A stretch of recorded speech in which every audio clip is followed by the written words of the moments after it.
Good morning everyone and welcome to Caramulo. This is another edition, another year of the historic hill climb event that reunites here in the center of Portugal. Big collection, big pack of fantastic cars, classic cars, sports cars. Adelino, muito welcome, good morning to Caramulo. It's another year and we are ready for another fantastic event directly from the center, from the heart of Portugal.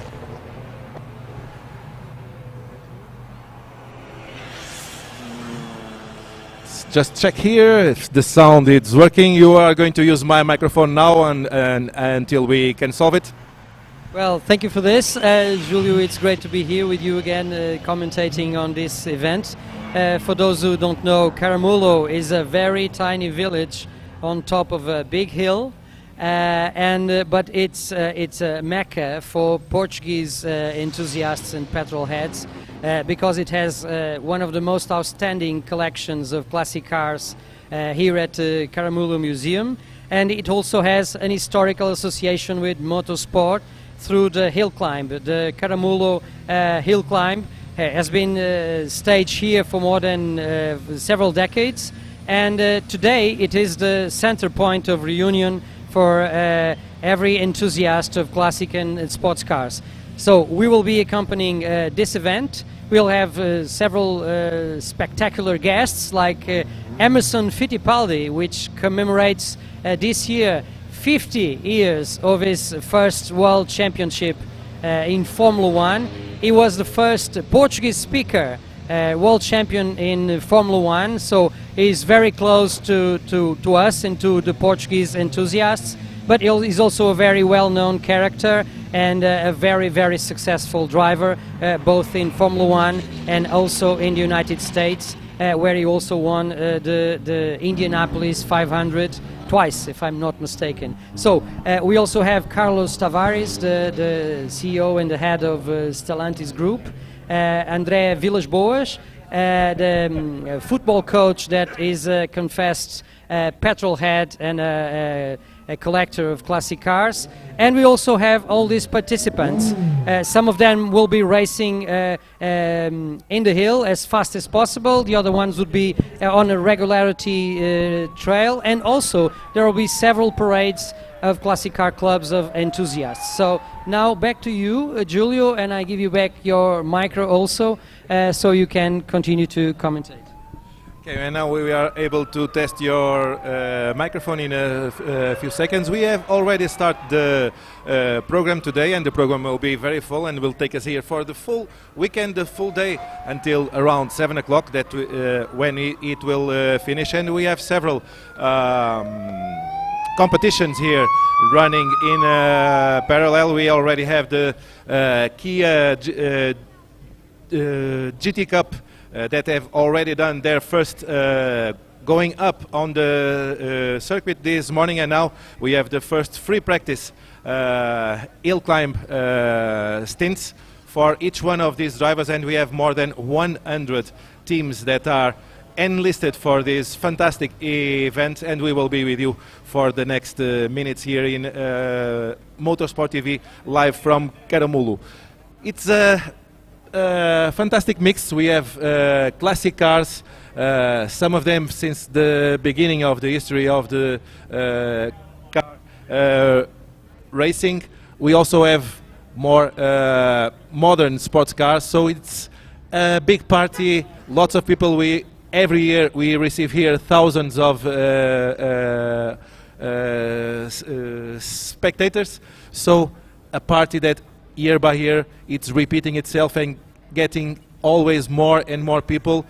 And in Portugal especially, we are very fond of the car racing theme.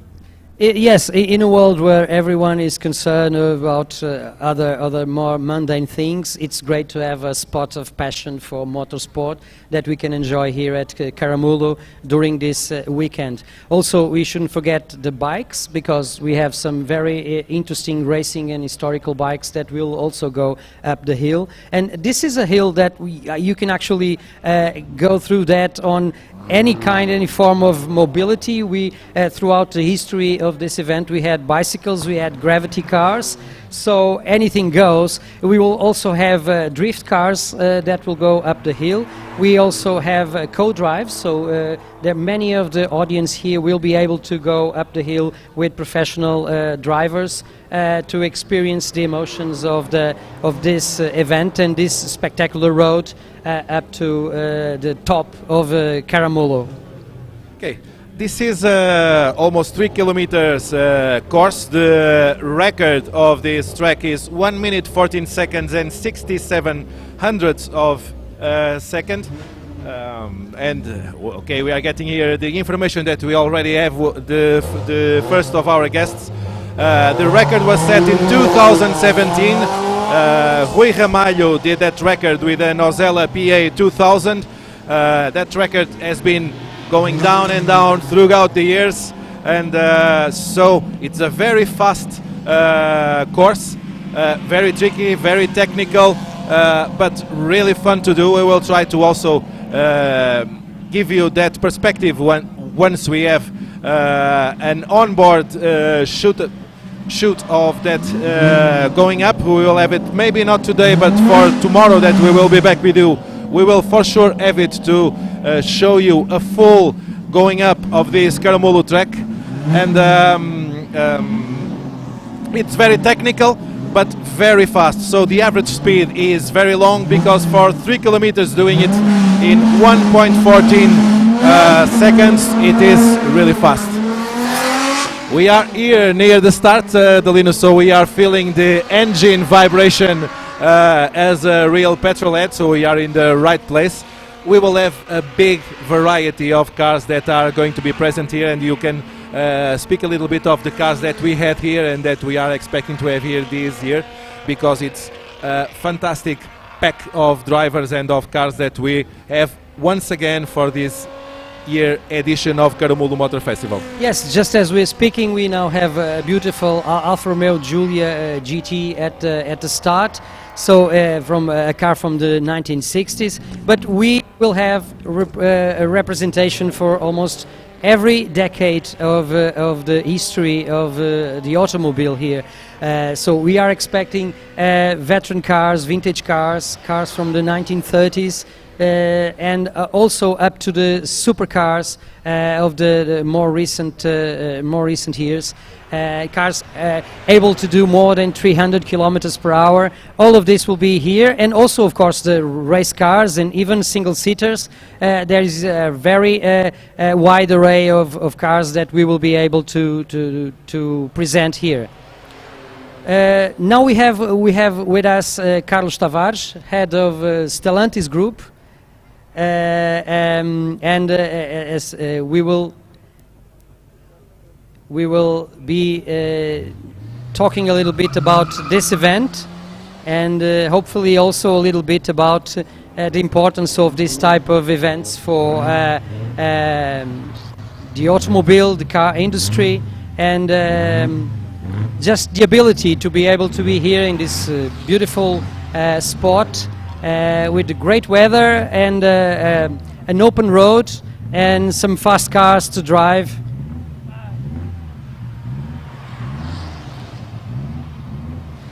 Okay, so welcome back. We are with Carlos Tavares, as I previously told you. Carlos, welcome here to the event. What car driving up the hill today?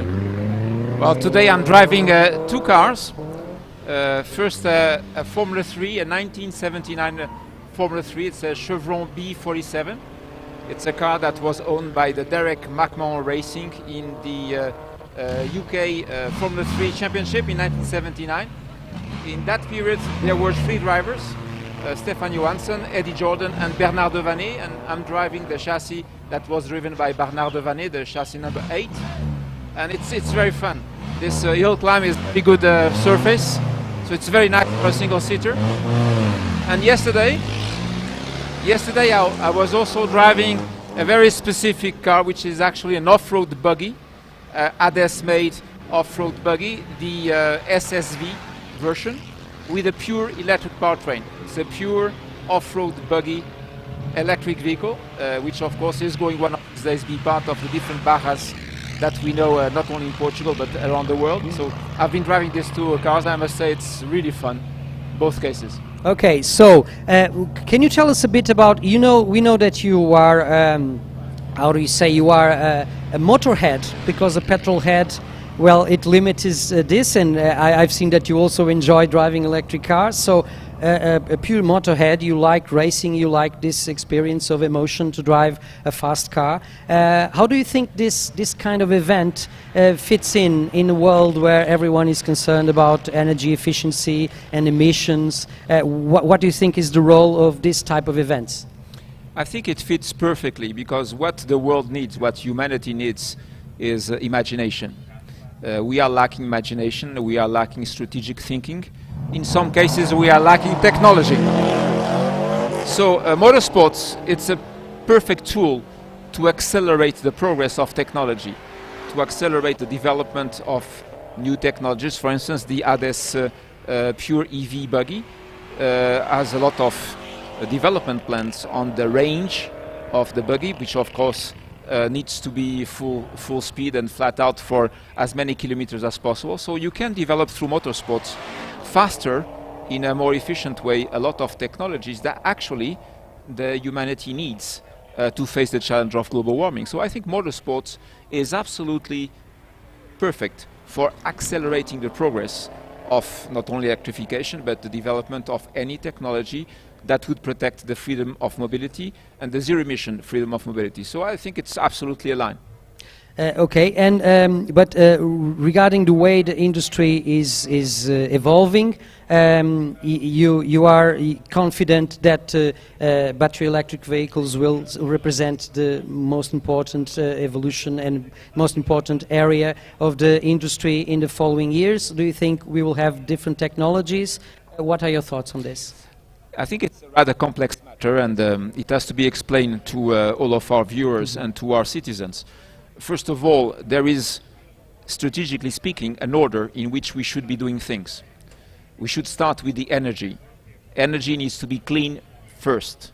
Where is the clean energy? And the lead time to develop, let's say, 80% of clean energy supply in the world is a 20-year lead time. 20 years. That's what we need to move from 80% fossil to 80% renewable all over the world. No less than 20 years. So that's number one. We should start with that specific strategic part. The second one is the infrastructure. If you need 50 minutes to charge an electric vehicle compared to 5 minutes to fuel your tank, to fill your tank, it means you need 10 times more charging units than fuel stations, which means where is the infrastructure to charge electric vehicles? We need 10 years lead time for the infrastructure. That's second priority. Well, you can argue that at least the electric cars you can charge them at home, which of course you cannot do it on the petrol engine cars. Yes, if you live in a house, independent house, private house. If you live in a building, in an apartment, it's more difficult, as you know. There is a lot of bureaucracy, a lot of difficult things that you need to gather for that. So that's number one is 20 years for the energy, the clean energy. Number two is 10 years for the infrastructure. Number three is the electric cars. Actually, the mobility tools are already on sale. At Stellantis, we have very soon 30 different electric vehicles on sale on all of our brands. We have all the plug-in hybrids of the world. So the cars are here. Where is the infrastructure and where is the clean energy? Which means that strategically speaking, the Western world did not address the different challenges in the right order. First, energy. Second, infrastructure. Third, mobility tool. In fact, the car makers were taken as a hostage. They were compelled to bring the electric vehicles, and we are very happy to do so. They are on sale, please buy them. Now we need the infrastructure, and now we need the clean energy. So that's the first topic, which is very important. The second one is that let's not forget that we cannot protect the planet if we don't impact the global warming with big volumes, which means if we only sell electric vehicles to wealthy people, the volume of sales will be limited. And if it is limited, it does not impact positively the planet. Well, you have to produce cheaper cars then. So then, exactly, the important point is affordability. But actually, the affordability today is far from being present, because an electric vehicle is roughly 40 to 50% more expensive than an ICE vehicle, which means we need to work on affordability, which means we need to reduce cost, which means we need to find smarter solutions. And this will take some time. It will take, let's say, 5 or 7 years more to reach a level of affordability that the middle classes can buy. Because if the middle classes cannot afford electric vehicles, then the volumes will be small, and if the volumes are small, we are not impacting positively the planet. We are not protecting the planet, because we are limiting the electrified vehicles to wealthy people, and there are not so many. And that's a second strategic matter that we need to address. So there is a lot of important things that we need to address, and I trust that the political leaders will understand, and they will listen, and they will take this into consideration. And I would say the final point, which I think is also very important, is ultimately there will be another matter that we need to start working on immediately, is raw materials. Because roughly an electric vehicle is 500 kilograms heavier than a conventional vehicle. That means more raw materials. That means more scarce raw materials. And at the end of the day, that means that we are going to use more resources from this planet, because we are adding 500 kilograms per car for each car we make, which means we need to start thinking immediately about how do we source the raw materials, and specifically how do we source the raw materials which are available in scarce amounts, and that eventually are not raw materials that we can reuse. And that's also another strategic thinking that we need to put ahead of us. So a lot of strategic things need to be addressed in this current time. This ended up being almost like an interview about work, and I didn't want to do that, so I promise I won't touch the subject again during the weekend. I appreciate that. Thank you very much that you could share with us your thoughts about this.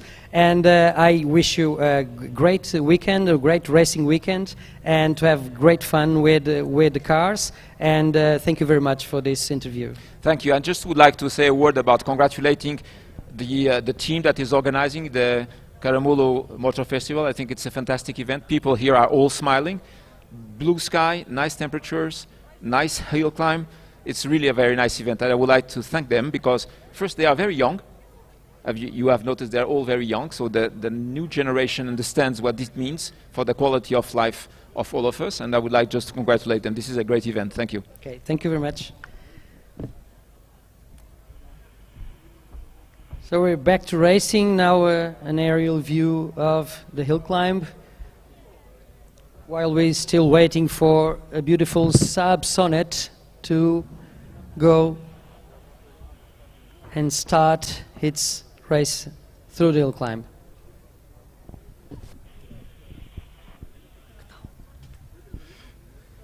Yes, and we can continue with some images from everything that is around this area that we are organizing this event. We are on a small stop moment, because we had the need to an intervention of the safety teams, because we had an issue with one of the cars that was going up, so a malfunction, and the car will need to be removed from the course. But we will keep with these fantastic images that our director is giving us for the cars that are still standing in the line waiting for the start, and these fantastic drone images that show us here the area of the Auto Museum of Caramulo, and we can pick up on this and also speak a little bit of what we have here. This is a fantastic hill regions, but here in the middle of almost nowhere,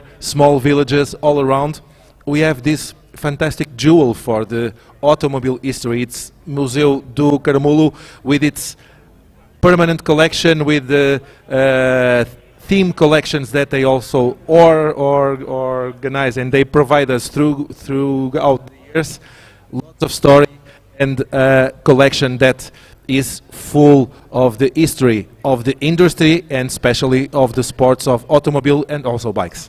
Yes, it's true. The museum was founded in the 1950s. It's actually a double collection, because it was built by two brothers, and one of the brothers, Abel Lacerda, was actually an art collector and an art enthusiast. So he decided to make a collection of art, and that means sculptures. It also means very old artifacts from the ancient civilizations. So there are, I think, some pieces here that are more than 3,000 years old. But it also goes to the works of art by Miro and Picasso and tapestry, paintings, sculptures, a variety of this. The other brother, João Lacerda, he was a keen petrol head, and he raced cars in circuits, in hill climbs, and he was passionate for motorsport. And he decided to complement his brother's collection with a collection of antique automobiles.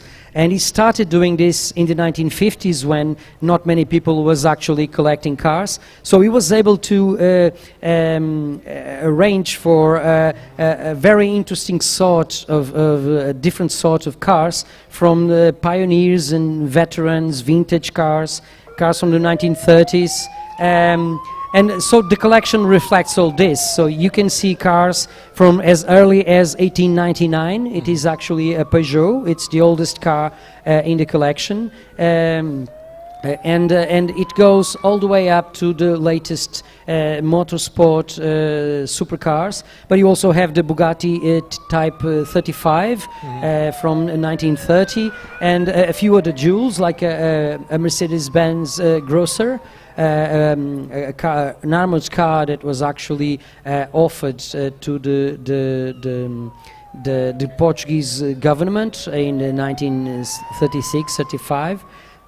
So all these cars tell a story. You can see a story of the automobile, just like going through the walls and the rooms of the museums, and it's very impressive. It also is complemented by a wonderful collection of more than 100 motorcycles and bikes also. So history of mobility, of human mobility, is very present here at the Caramulo Museum, and for that alone it's worth a visit, because you'll see cars, some of them are unique in the world. I remember clearly, for instance, the 1902 Directo two-cylinder car, which is the only one in the world, and you also have a 1914 Abadal, which is a Spanish brand, and this car is also one of the very few survivors of this brand, which was related to Hispano-Suiza,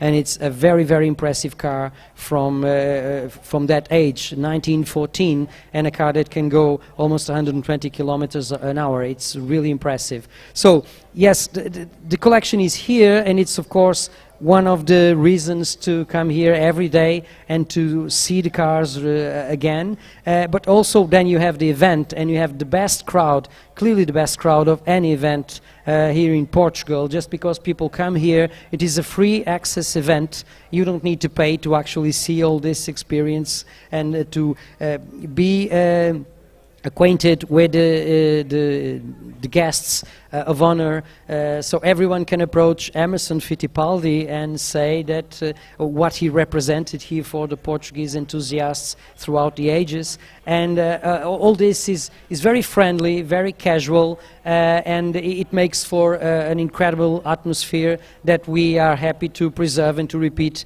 every year. And the museum and the people that are behind this company, let's call it like this, they also have a very important action in recovering and restoring some of those jewels. So they are continuously receiving new cars and starting new projects, some of them very interesting, and we already had the opportunity throughout the years of seeing some of those cars that were totally restored until the brand new start in what it can be done with these cars. Some of them are very old, so it's very difficult to find parts for it, or they don't exist, and they need to be totally built or totally recovered, recuperated to be a part of those cars again.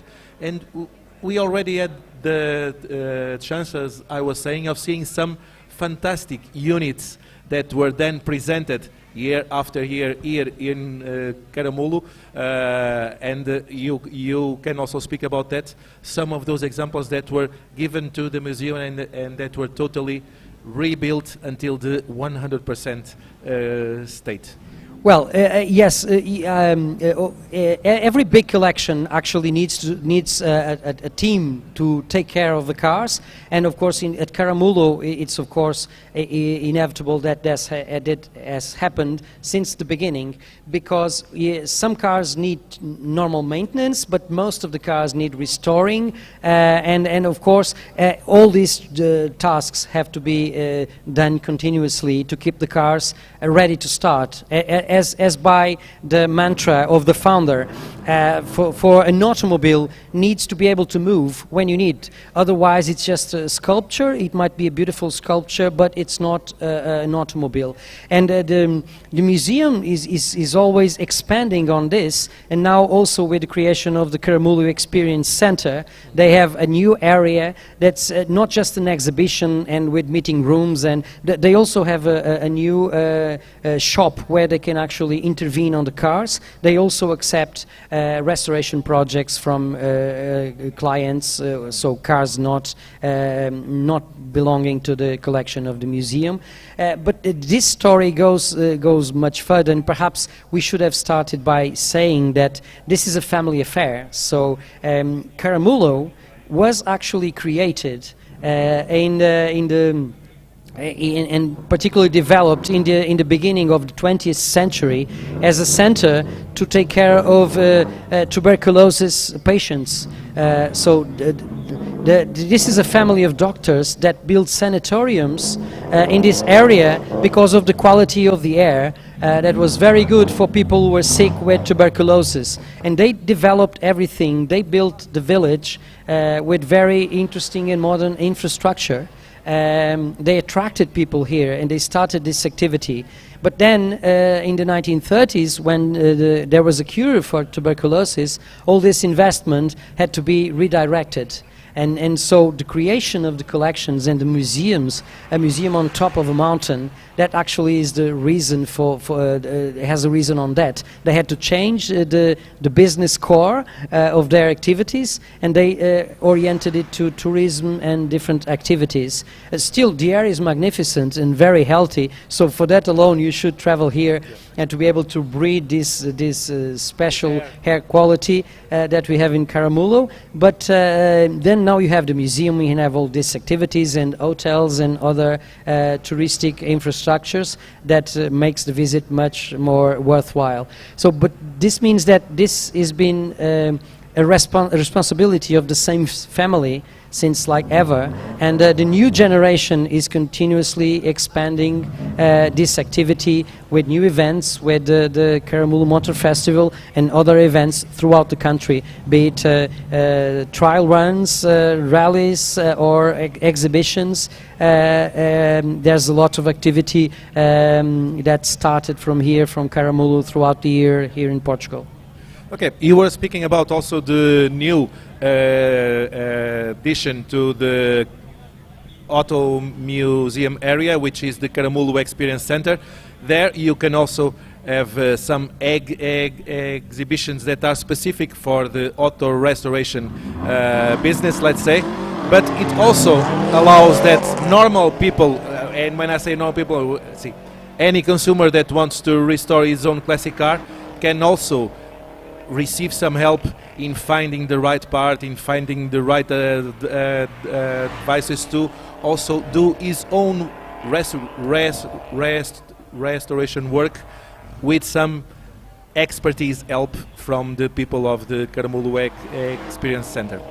Yes, this is a new area that's been expanding. The old garage is actually very, very charming, but it was, of course, not able to respond to the needs and the inquiries from customers. So this is a completely new area that is able to give a response to that.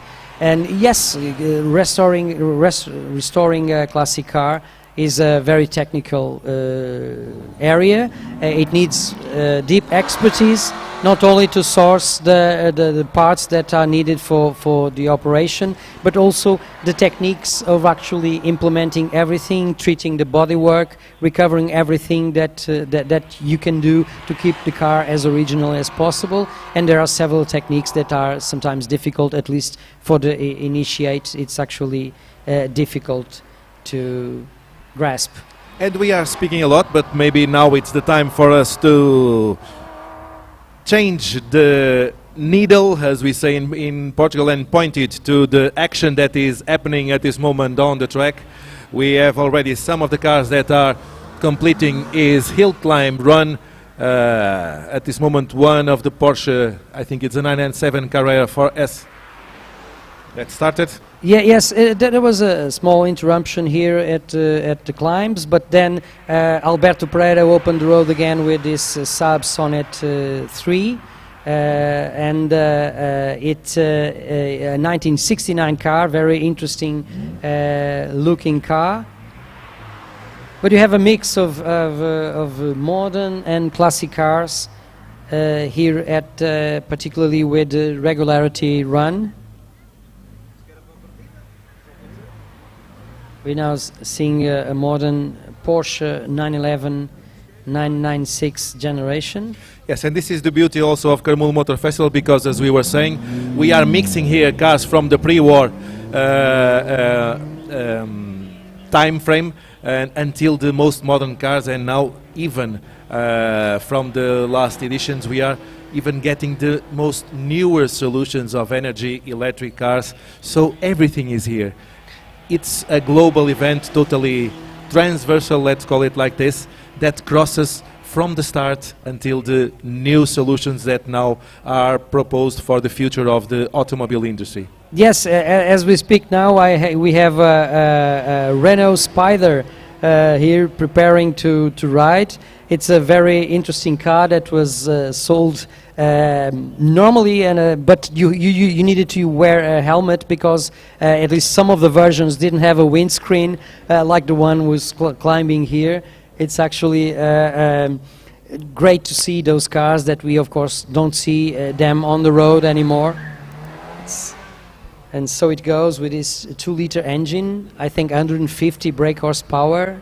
If I'm not mistaken, it's the same engine of the Clio Williams, or it was at least very close to that. So it was a very interesting car, and something of an off model, because of course Renault did a very tiny amount of units, and they are very rare to see these days. Yes. So you have to come to Caramulo to actually see one here in Portugal. And we have some very rare and unique cars passing here from the last years, and this year it will not be an exception. We will have some fantastic cars here for you to see also. So Porsche GT3 starting is way up also. And here in let's call it in the sporting ways, we have 3 competitions going on. One from national championship, which is the Kia GT Cup, that are here with their racing cars, Kia Picanto GT and the Kia CGT. But that is a specific event, so it has a proper classification for the national championship.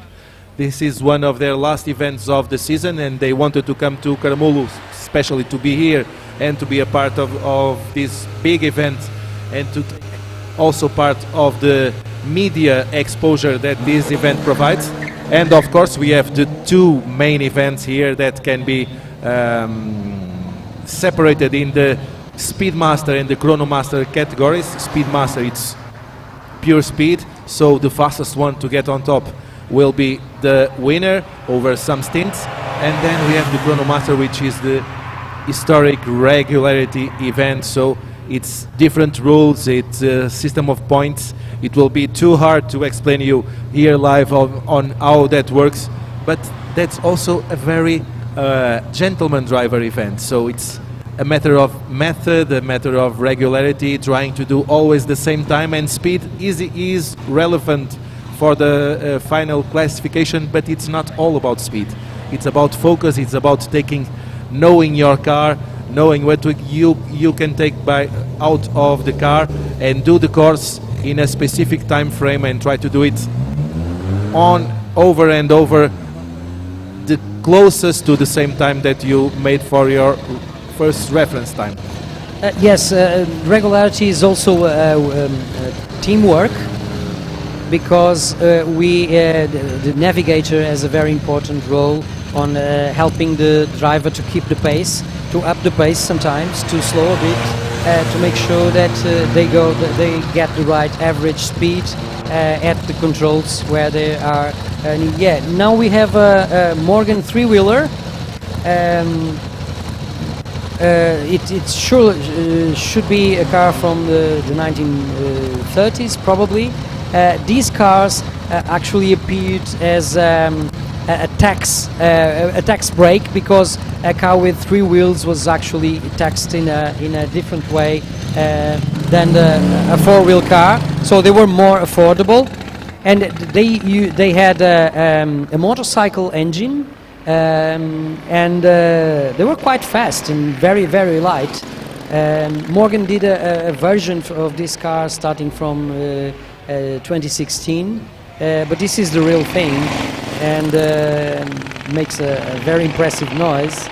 And I'm quite curious about the handling of this specific car. Actually, they handle very well. Because they are also very light, and but it should be interesting to see how they fare in this event. They are going on his climb, and yes, they are keeping a very live pace up the hill. Here goes the car. It's a Morgan with a GAP engine, and it's from 1929. So this is one of the oldest cars that we will have here in competition. In competition, purpose, yeah, not display. Now we're back to another car, more from our dates, another Porsche.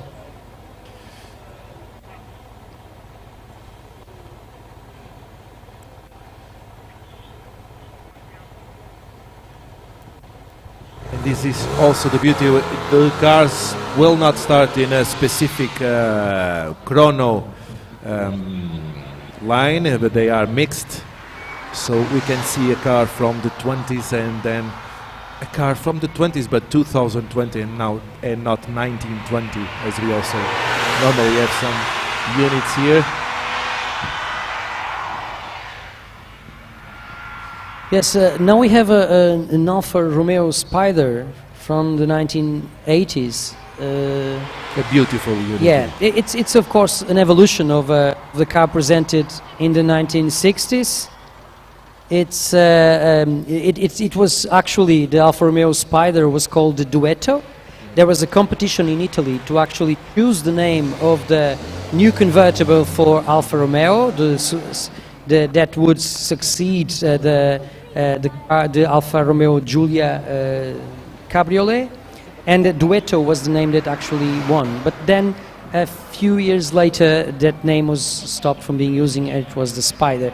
The 1980s version is actually known for a big rubber aileron tail fin, yes, for the and it was made famous also because it appeared on a Samantha Fox video clip. Now we have something different, also more from our days now.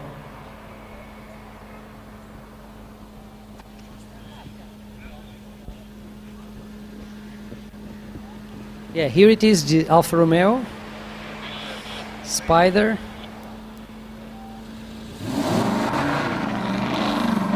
Just for info, the course doesn't seem to have many people there, but this year it's a different year because we are in a special contingency because of the heat and because of the fire forest, so it was not allowed this year specifically for the people to go all over the course. They are only allowed to stay on this initial part of of the course, and that's the reason why from the middle to the end there is no one there in the course, only for safety reasons and for regulations that are at this moment in Portugal being held.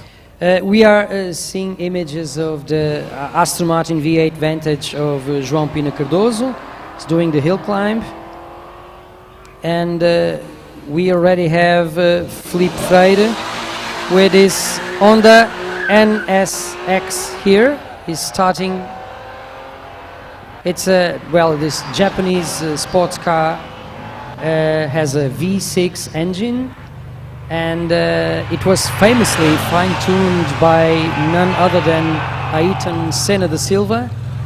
Very special Formula One driver, I think, for everyone, but particularly for the Portuguese enthusiasts. Portuguese speaking, one of the best. He won his first Grand Prix at Estoril in 1984. 94, you're correct.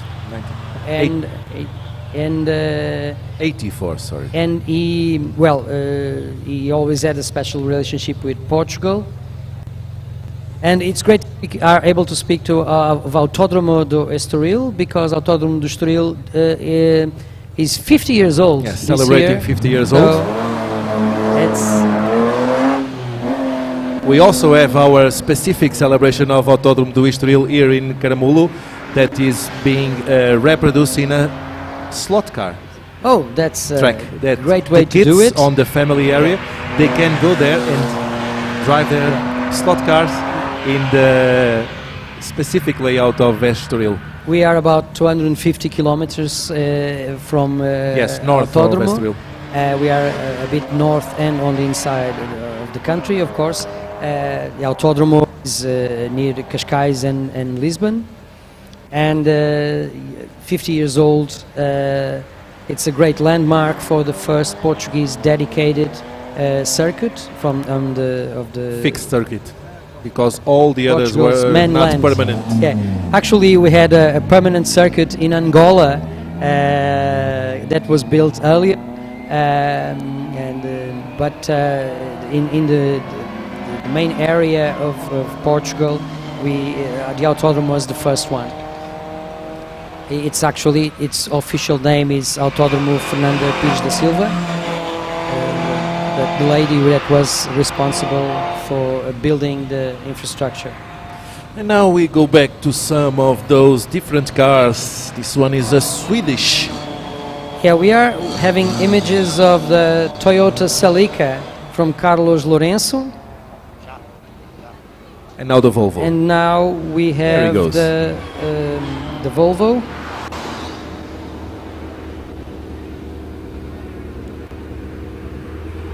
And already a Porsche 944 also waiting to go up the ramp.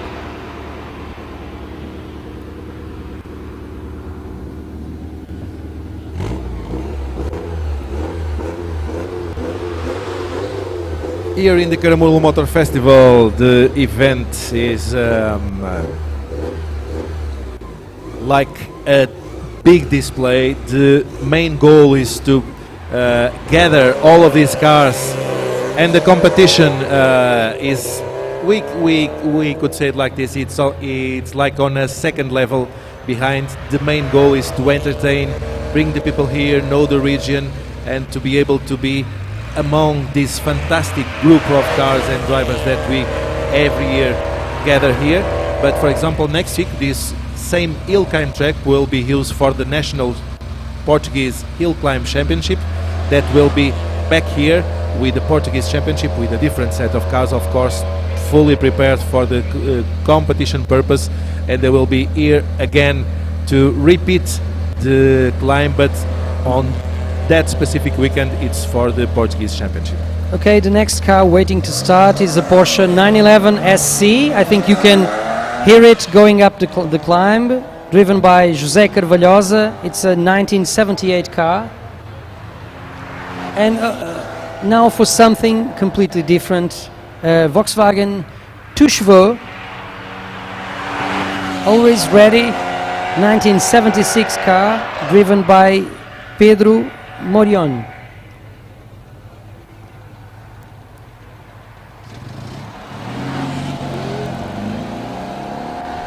You can see the back end of the Porsche with that beautiful ducktail aileron wing.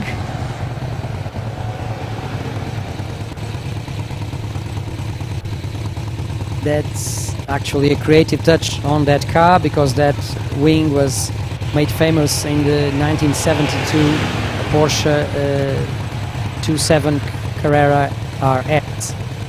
We'll now have the Detomazo Pantera, another very special car, just following the Citroën 2 that he will probably be able to catch up on the hill climb, maybe not.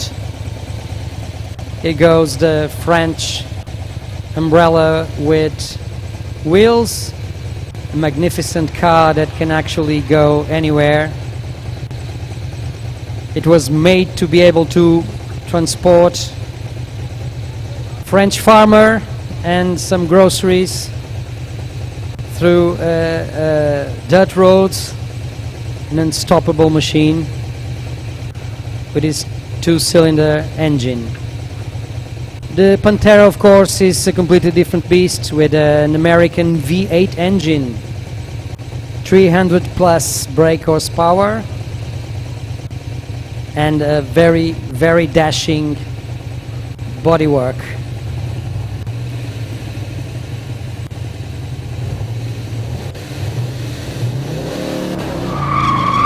And here it goes, making those rear tires working really hard to pass on the power to the road. And now with me I have Salvador Patricio Gouveia. He leads the organization of Caramulo Motorfestival, and it's great that we are able to speak with him a bit about this event and the joys and hardships of actually doing an event like this on top of the hill, of this magic hill, Caramulo.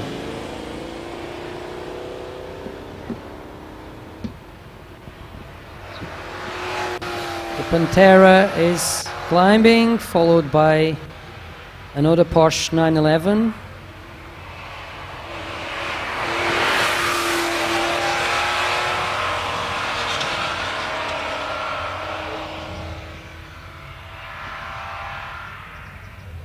Well, hello again. It's great to be able to present you Salvador Patricio Gouveia.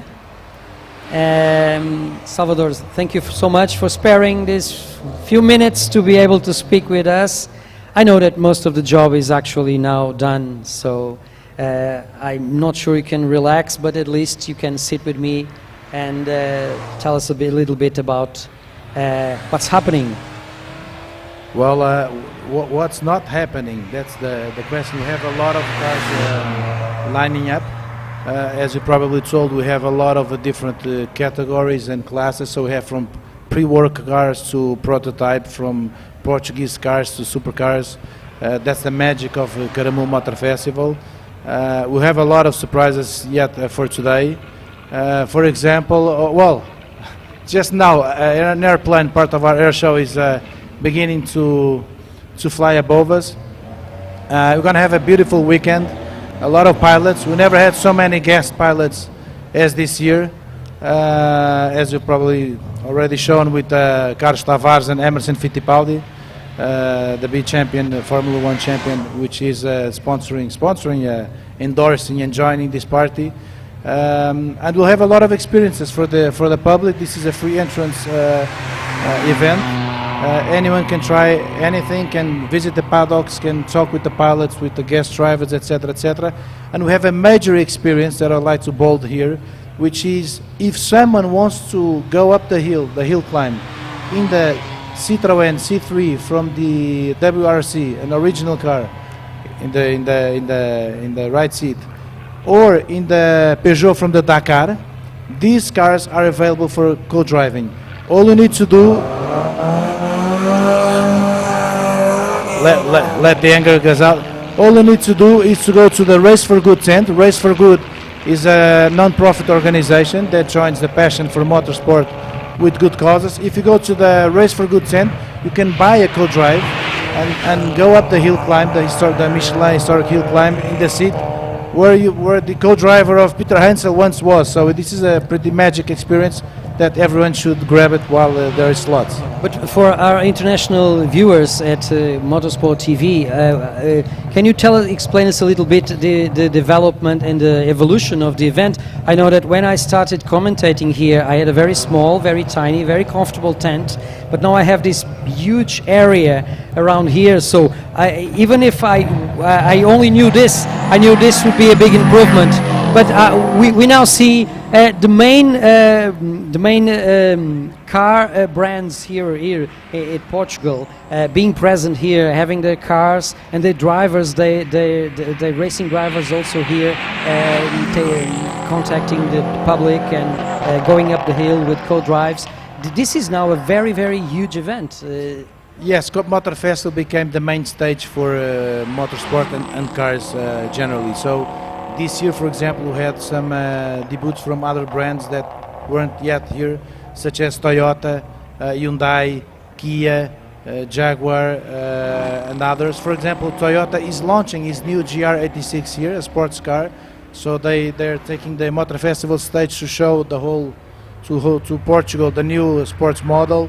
And so we have the Kia Electric Village, which is promoting all the electric range of electric cars, the range of electric cars of Kia. So all the brands are now taking their places, and that's good for us because it gives us more power, more content, and more relevance in the middle. And this is ultimately the largest motorized festival in Portugal. So it's a big festival for brands, such as for the pilots, such as for the audience. How many people do you expect will be here at Caramulo during this extended weekend, starting on Friday? I guess with this beautiful lineup of cars and sun, I think we can aim for the 40,000. Well, it's great. Thank you very much for being with us for a little while. I think we'll be able to catch up a little bit more, I hope. Thank you, Adelina. And keep up the good work. Congratulations for an outstanding job. Thank you very much. See ya. Thank you. So, back to our aerial view of this, whilst I have a very, very interesting car here on the ramp. It's actually a Peugeot 205 1.3 Rally. Very special, an homologation special car. Very tiny engine, 1.3 liters, but with an outstanding handling and those looks that are well, recognizable by anyone remotely interested in motorsport.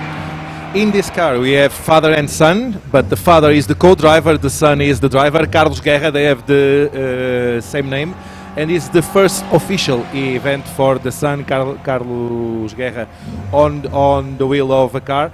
And this car was totally restored to the fully new condition, let's say it like this. It's fantastic. The car is inside, outside. It's perfect looking. It's actually a very rare car because car. I think Peugeot did only 10,000 units of this car, and it is one of the most sought after for the 2005 family. And this is one of my favorite classic racing cars, Ford Escort Mark 1. Already started is. It is the Daniel Santos car from 1971. It's of course a car that was hugely successful both in circuit racing, hill climbing, but still I think we can say that perhaps it was a bit more successful in rally. But yeah, it was an all-rounder, no doubt about that. A saloon car that was very effective and had an extended list of upgrades possible, factory upgrades and others with very keen companies that actually worked to promote the potential of this race-winning, rally-winning car. We have several units here in Portugal, and now it's very difficult to find these chassis, the coupe chassis. It's almost impossible to find road cars that were not taken and that were not used to build the more racing versions of this car. So, very iconic car indeed for racing and in several specialties. A few seconds ago we have on the images one of the airplanes that was overflying here Caramulo. It's also another part of the event. We also have the air show. This is only a small display of one of the planes of the Museum of Aeroclub de Viseu, but during the day we will also have some aerobatics, some stunt show here with different planes. Of course, not this one. This one is just to show and to pass here for the people to see, and we will have it all throughout the weekend, so the attention not only on the tarmac of the hill climb course, but also on the air. We also have the bikes here. We have spoken about that, but we have a specific area that is reserved for the two wheels also here. Year after year, and it's getting a lot of interest also from the people that are visiting us, so we are combining the cars and the motorbikes also. Yes, but throughout the years, of course, we have seen all types of vehicles here at the Caramulo Motorfestival, also usually in exhibition, and you have pedal cars, you have bicycles, you have all through the all-terrain vehicles, some trucks, military vehicles. Actually, I was about to challenge Salvador for a type of vehicle that he was not able yet to produce here, but I haven't given up on that, which is a submarine U-boat from World War II. From World War II. I think he would love to do that. So let's see if we can arrange for that to have an exhibition here of a U-boat in the next few years at Caramulo. That would be nice for another Porsche starting his climb at this moment.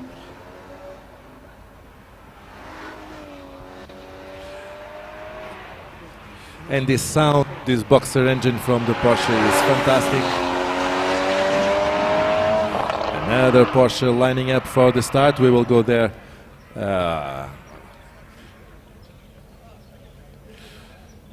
It's preparing to climb at this moment. Yes, it is a Porsche 911 GT3 from the 992 generation, a 2011 car. A very dashing color. Yes, electric blue. Yeah. Starting his way up right now. Here we have it on the images at this moment. Alexis Silva Lopez is the driver. Here we are back to the drone images that give us a wider perspective of the course of the Caramulo climb. We now have a Porsche 911, also 964 generation car. Porsche entry list. Yes, they are, but they're quite different also. We have cars from the 60s, from 70s, 80s, and also the more recent machinery. It's an iconic car. I don't think you can have a motorsport event without having Porsche's 911 appearing here. But we now have something of very different.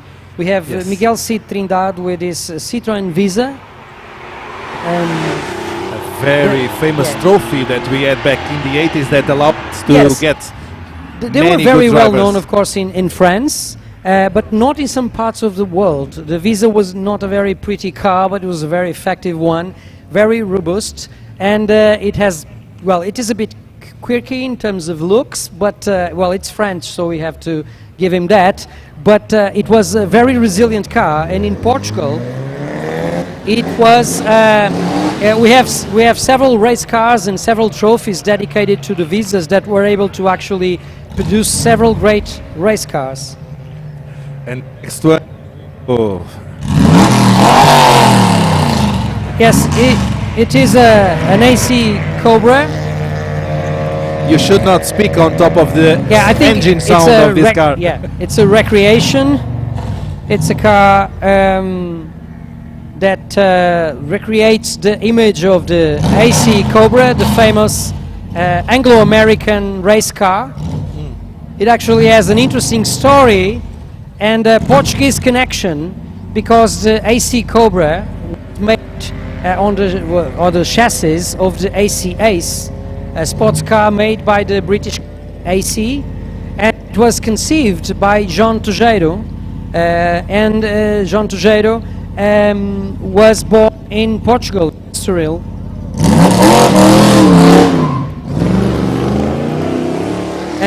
And What a so, sight. yeah, when Carroll Shelby actually decided to do a sports car with a V8 engine, chose the chassis of the AC Ace, and so there's a bit of Portuguese DNA in old AC Cobras. Very powerful V8, of course, is mandatory in such a car, and it's great to have the visuals of an AC Cobra just going up the ramp. Another Porsche. Another 964 generation car, this time a cabriolet.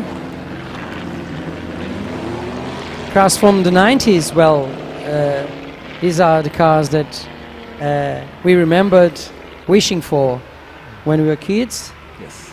And now we have already lining up after the Porsche 911, we have the Lamborghini Miura Sv from 1971. This is a car that belongs to the Caramulo collection, driven by João Lacerda. João Lacerda is grandson of the founder of the museum, as also Salvador is also grandson of the founder. Of course, the Miura was a sensational car in its time, with its transverse mounted V12 engine behind the seats. Impressive in beautiful body.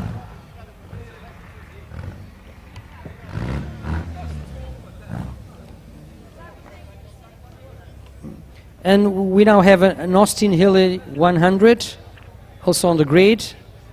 Again, we keep jumping from the 60s to the 50s to the 90s. We have to keep up. The Austin Hilly 100 was actually launched in 1952. It's a very, very special sports car that was meant to be raced as well as used on the road. 4-cylinder. The cars had only a 3-speed gearbox with overdrive on top.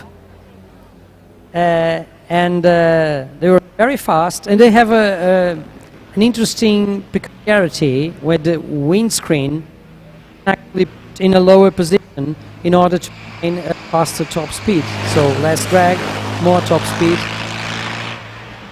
Wonderful car. I actually enjoy very much driving the Hilly 100, sometimes referred to also as the 104.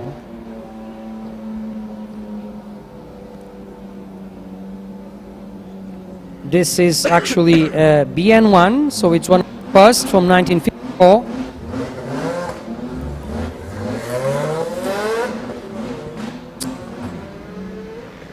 We have a Lotus now on track.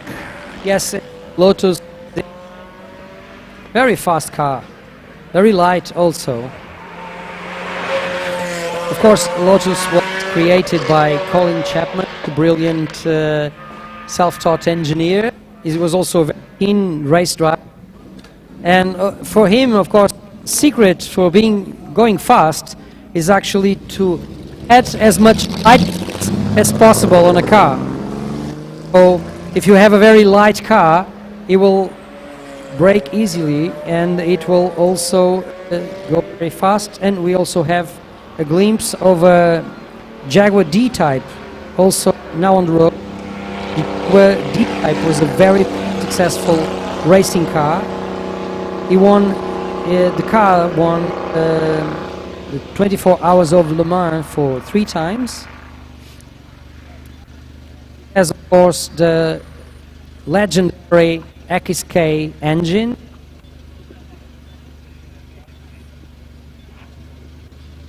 And it allowed it to be very, very fast on the 110 straight at Le Mans. Car is a continuation that was built, of course, recently, but with every bit as original techniques in building it, and so it's a very, very similar car, but racing period. Now also lined up is a car from that belonged to the top speed contest in the 1990s. It's a Jaguar Xj220, 220 being referred to its top speed in miles per hour. That actually was a bit slower, but not much, perhaps 216 miles an hour. That's still very close to 340 kilometers per hour. Incredibly fast. It is equipped with an engine that was developed for a very special rally car, the Metro Group B car. So it's a 6 charged, and here it goes, climbing the Caramulo hill in all its glory. There is another unit also in the exhibition of supercars at the museum.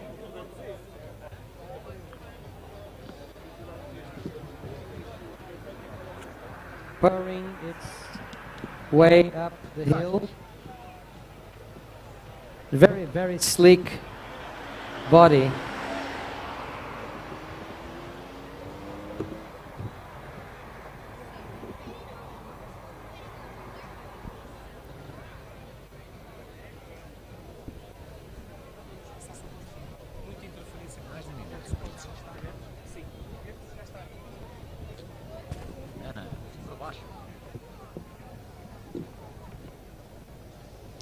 This, I think, was the last car climbing. Yes, but even if it is the last car, we will also have a moment of interview here in a few seconds. We have some special guests here ready to continue to speak with us. And we will move the attention soon for that point. So a few more seconds and we will also have another big moment of interest now.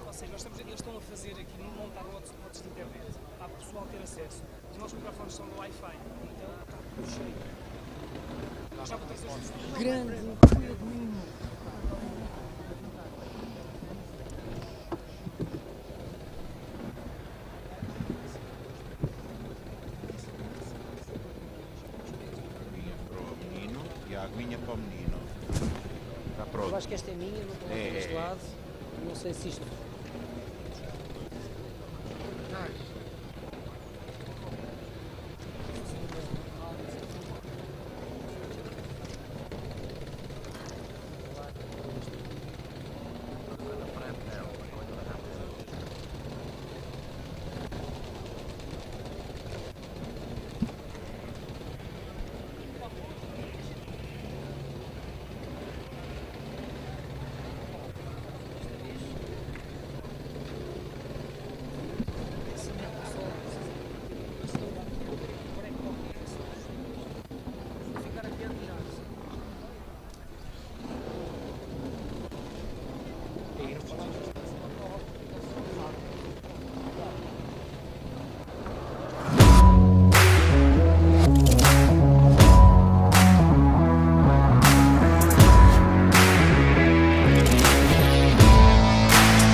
And we're still seeing here some of the fabulous images from this Caramulo region here. Detail from the hair of the correct place where the event is being held at this moment. And we will have Rui Madeira and Nuno Rodrigues da Silva here will be our next guests in this program. Rui Madeira and Nuno Rodrigues da Silva, they are a Portuguese rally team and they are both still in activity, but we'll speak about that in a few seconds.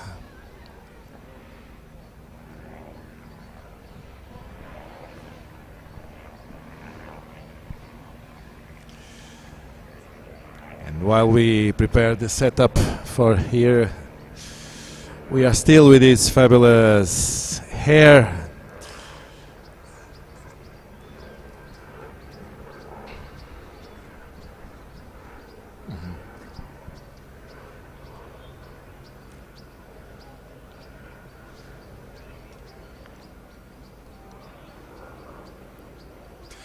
And now we are back here to our setup, and we have here with us Rui Madeira and Nuno Rodrigues da Silva. They are a team that back in 1995 they were the winners of the FIA Rally Cup for production series cars. They have done that big achievement of winning back in the days that trophy. Welcome Rui, welcome Nuno, welcome to Caramulo Motorfestival. Both of you are two petrol heads. You were racing back in the 90s, but even now both of you are still in activity. Really not so much. You race now when your professional life allows you to, but the addiction and the call from the tire smell and the oil is always present. Nuno is a co-driver and it's still racing and helping also some new Portuguese values to develop in case of rally drivers and always driving with different. This is something that you cannot escape. Motorsport is in your blood of both of you. Rui. It's closed. We will change the microphone. Maybe that one. It's a pleasure. It's a pleasure. You need to speak like this for it to be more effective. Every year's come back to Motorsport, Caramulo Motorfestival. I come back from last time on the 5 years ago. It's a pleasure to stay on this event. It's a big event. It's a Portuguese good wood for us. And it's better with my co-driver on the right side. It's a pleasure to do the whole event. You are bringing here the actual car that you used to be the winner of the FIA Production Cup back in 1995. It's a Mitsubishi Lancer Evo 3, so it's a very good car built for rallying. But compared to the cars nowadays, it's a very, very different way of driving. Yes, very different. This car is the first car we did with me and Nuno with Mitsubishi team Galp in '94. We did the Catalonia Rally. We won in this year in '94. And after some race, it was a big process to get the car. The car did more rallies with other drivers. But it's a car completely different. Nowadays the R5 and new cars completely crazy cars, much more easy to drive. The car has perfect, good suspensions, good tires and perfect chassis. This is more difficult to drive. You need to be a very, very more good driver back in the days to be able to achieve results. Nowadays it's more simple, let's say it, more electronics, more more better suspension, more traction on the car. Yes, it's a big difference. We did a rally this year on Camellia Rally with like a Mirage Mitsubishi, like R5. It's a big difference, but we like a lot to drive these cars. Much more easy it's more easy to learn the car, the handling is perfect, and it's a big evolution. Many years on the World Rallies, we see the big evolution. For you, you are a Portuguese driver and you are racing mostly in Portugal, and here we do have something different, which is the Portuguese crowd, the Portuguese spectators. Since the 80s, we are used to see those crazy images of rallying time of the Group Bs with people on the streets. Yes. You have accompanied all of that evolution and rallying back in the days, the different regulations. You have the assistance that could be done almost virtually everywhere. Nowadays we have the service parks. How do you see this going up of the rallies? And also a word for our Portuguese public, as I normally say everywhere, the best rally spectators in the whole world. It's a big evolution for good times, because the cost was completely impossible to do. The manufacturer teams and the FIA did a new regulations to don't spend so much money for the teams, and it's different for spectators. But I think the cars are very good. Like at the moment, the World Rally cars are like Group B car, or much more At least faster than Group B much cars, faster. but a lot more safer Exactly. also. It's completely different. It's evolution. I think the rally is on the correct way. We expect no electric cars on the rallies. Please stay with the petrol cars. It's more fun for the spectators. And, I think it's fun for everyone. But for everyone. we cannot fight the development on that purpose. Let's see the other solutions that will come up. Yeah, it's evolution, and a big evolution on spectators. Many people, spectators, are regulation and respect all the line of organizations rules.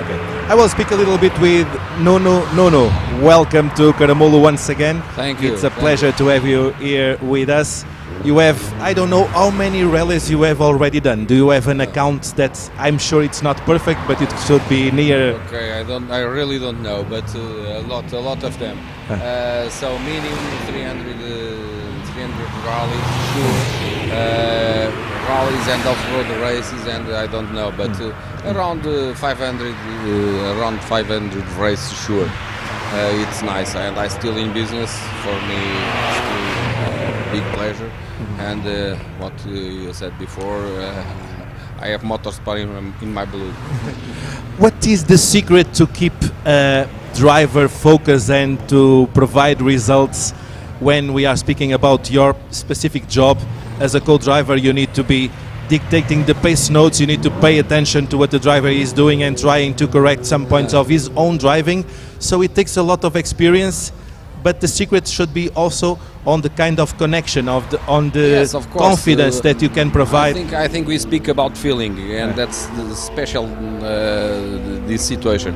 Okay, I begin when I start. I start so without experience. I need to take feeling, to learn to take feeling, and after that, this is a little bit round, and merry-go-round. Sometimes good results. Sometimes we can take more feeling. Sometimes we take results, and so it's going up.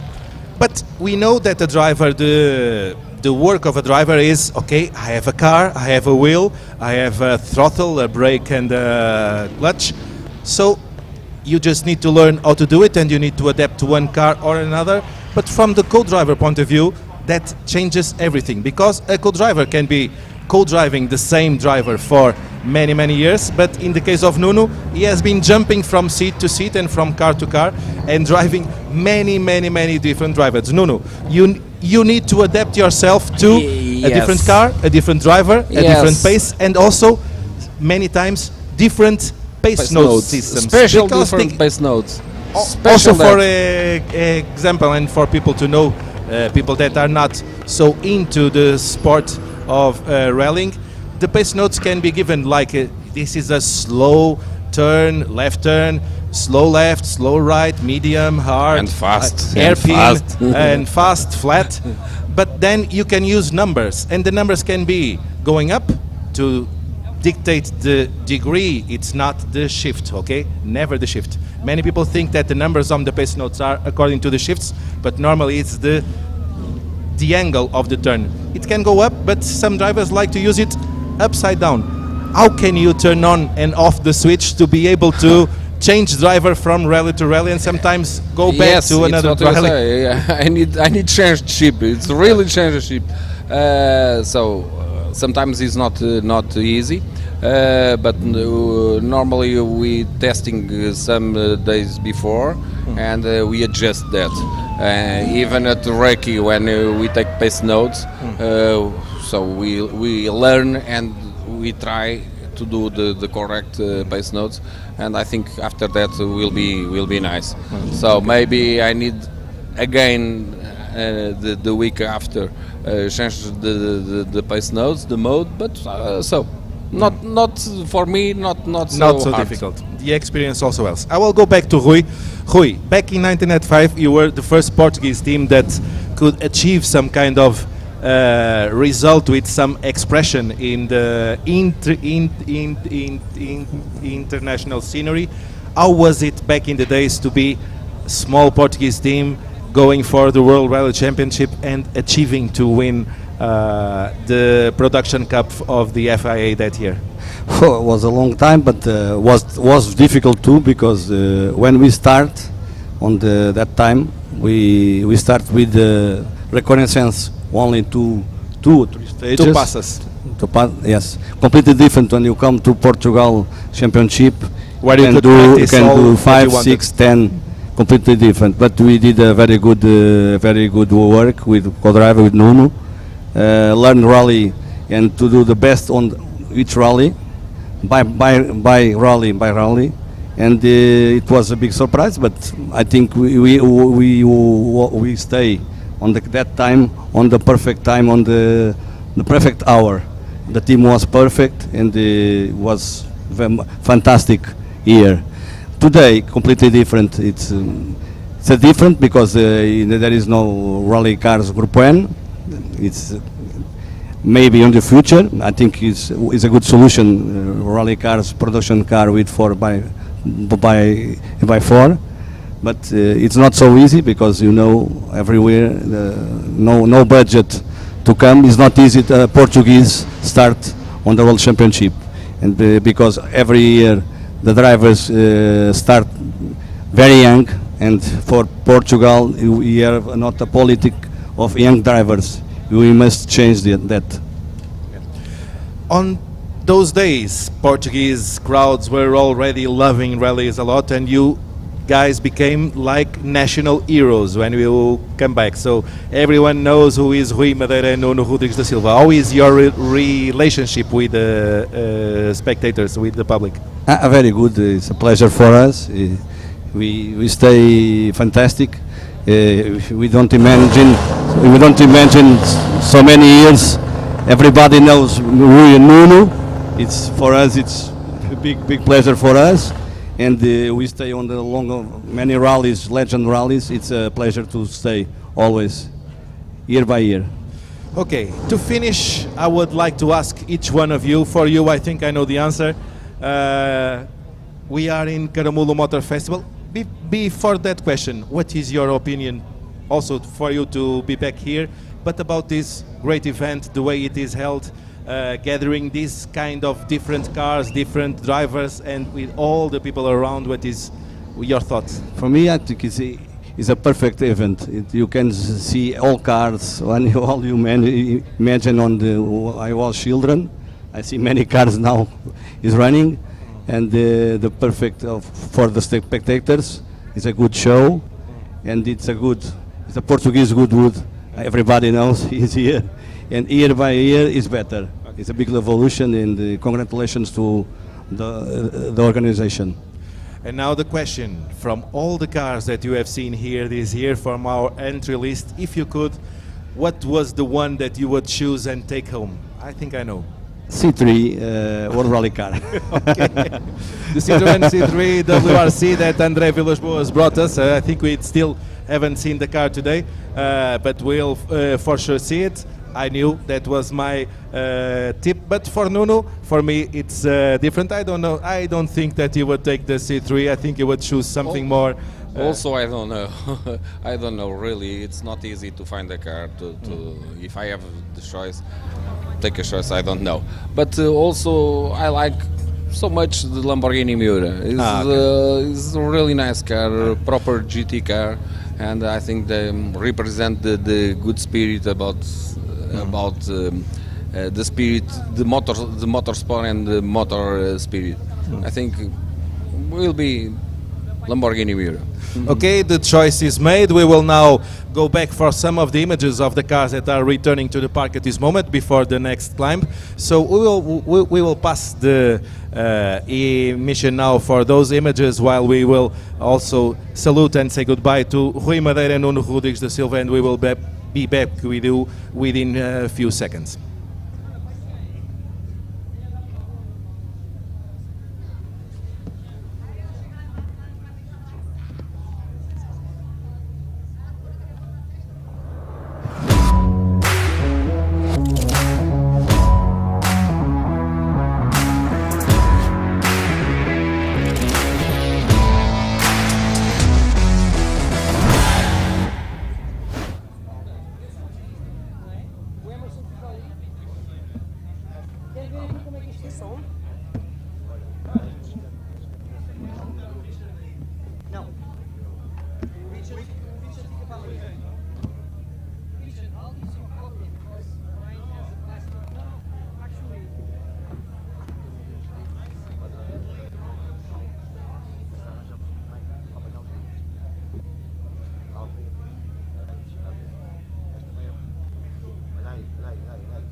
We are now ready to receive the following guests and guest of honor for this edition of the Caramulo Motorfestival. It's Emerson Fittipaldi, the Brazilian Formula One champion, double champion, the youngest Formula One champion for many, many years, until Fernando Alonso actually clinched the championship, being a bit younger, and he was also the youngest double championship in Formula One. In his career, he raced for Lotus and McLaren, and then the Cooper-Sucker team.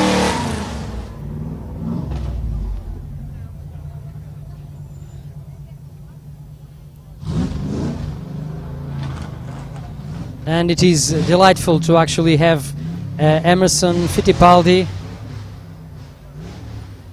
at Caramulo in the year we celebrate 50 years from his first World Championship.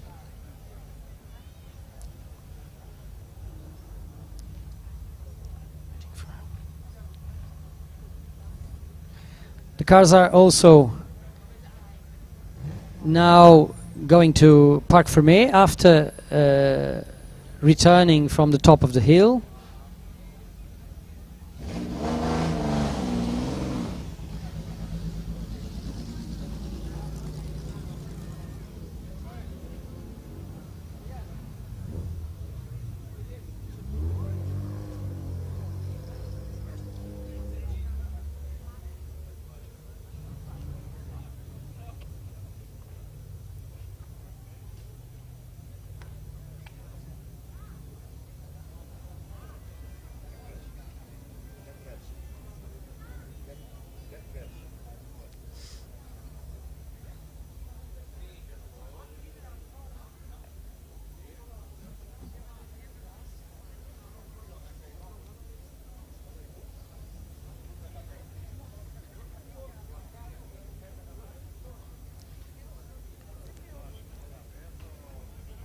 So with us, Emerson Fittipaldi. Everything about him is about speed. At least it was. The incredible sideburns, the fantastic name for a race driver, and of course a background of racing in Brazil before he came to Europe, and a meteoric rise from Formula 4 to Formula 1 in about, what, a year and a half, something like that. So Emerson, it's great to have you here. Welcome to Caramulo. How is this? How is the public reacting to you? Because, well, we are very ecstatic to actually be able to be with you. But how have you been received? Well, first, I want to thank you, everybody here, for the hospitality. It's a very impressive event. A lot of passion for motor race, a lot of passion for cars. You can see it's a beautiful place. I love it. But I would like to speak in Portuguese, que a minha língua, eu adoro estar aqui com todos os portugueses, irmãos portugueses, né? É difícil falar inglês. Obrigado. Thank you for our international viewers. We will continue in English, but it's of course great. You are, after all, the first Portuguese-speaking world champion, and it's an honor for us. Of course, for you are a Brazilian champion, but I feel that you're also a Portuguese champion. Of course, the Portuguese enthusiasts were always behind you and very happy with your successes. Your successes that were many, of course, in Formula 1, you were very quickly promoted for first driver for Team Lotus after Joachim Rinder's accident. How did you cope with all the pressure that, of course, was suddenly on top of just such a young driver? Suddenly you have the destinies of the team on your shoulders. Could you tell us a little bit about what was certainly a difficult moment? Well, first I want to thank God to everything done in my career. I'm very religious. I believe it's important to have faith to answer a question. When you have a lot of faith, you can overcome pressures like I had that time. Was tremendous pressure when I lost Joachim. Was the first time that the teammate died, and the race weekend was only going to be my 4th Grand Prix. It was a trauma to me, to the family, but Colin Chapman was my mentor, and I asked Colin how we're going to race Watkins Glen, who is going to be the #1 driver. He said, you are going to be the #1 driver. I had only 3 Grand Prix experience. Team Lotus that time was one of the best teams. And then Colin said, but we are going to support you. We know you can do the job and we're going to help. And I think the teamwork behind me was so strong. And he gave me the confidence to do it. And that's why I had lucky to be a very strong team behind me. Because by yourself you cannot do anything in life. You always need good people, strong people behind. Yes, well, the driver is, of course, on the front of the team. Everyone looks at the driver, but behind there is an incredible backstage work that allows everything to happen fluently. Well, but going to happier times, 1972 World Championship. Can you tell us how it went? So, were you relaxed? Were you expecting to be world champion? Did you feel the pressure, or it was just race by race, trying to do your best and not thinking too much about the championship until it finally was a clear possibility? Well, the championship started like the end of '71. When we had a new suspension for the Lotus 72 in Brands Hatch. I think the race was in October. It was a non-championship race, and we realized the car was running very strong. We did very well in Argentina, and then we won the Spanish Grand Prix. It was my first win that year. At that time, we say if we be consistent, we can be competitive against all the top drivers, you know, Jack Hicks on the Ferrari, Clay Regazzoni, Jack Stewart, he was a an incredible champion.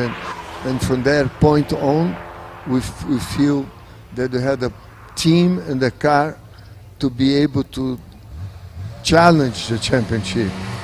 But as you know, a championship year has to be a perfect year. All the circumstances have to be behind you. You have to finish the race, to be consistent, always fast. The team has to working well.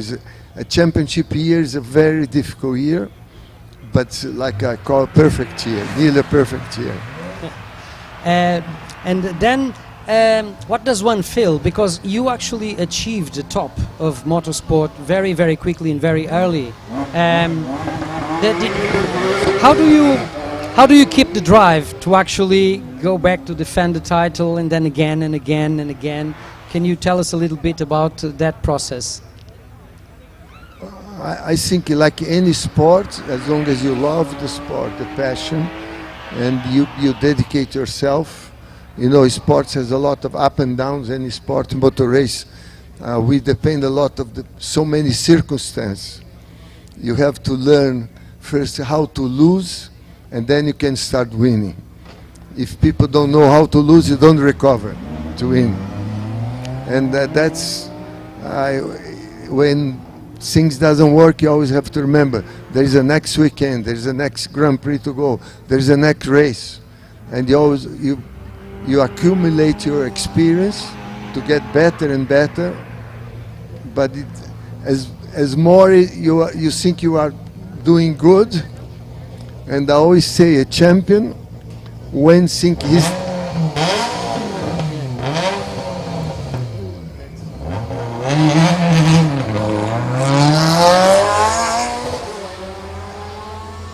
a champion when thinks he's the best, then you start losing, because you never improve. Then other people start, because the competition is so tough. It doesn't matter how good you are, you always have to remember how I'm going to improve. What's the next improvement I can do? How can I drive better? How can I improve the car? What's the next race? I mean, it's a full-time trying to improve. That's a competition. It's very tough. Well, then in 1973 you had a difficult year, still with some wins and great results, but then you switched to McLaren. What were the main differences between Team Lotus and Team McLaren at that time? Well, Team Lotus was a very established team with so much history behind, so many wins, so many world championships, and McLaren never won the world championship, but was a very organized team, small team.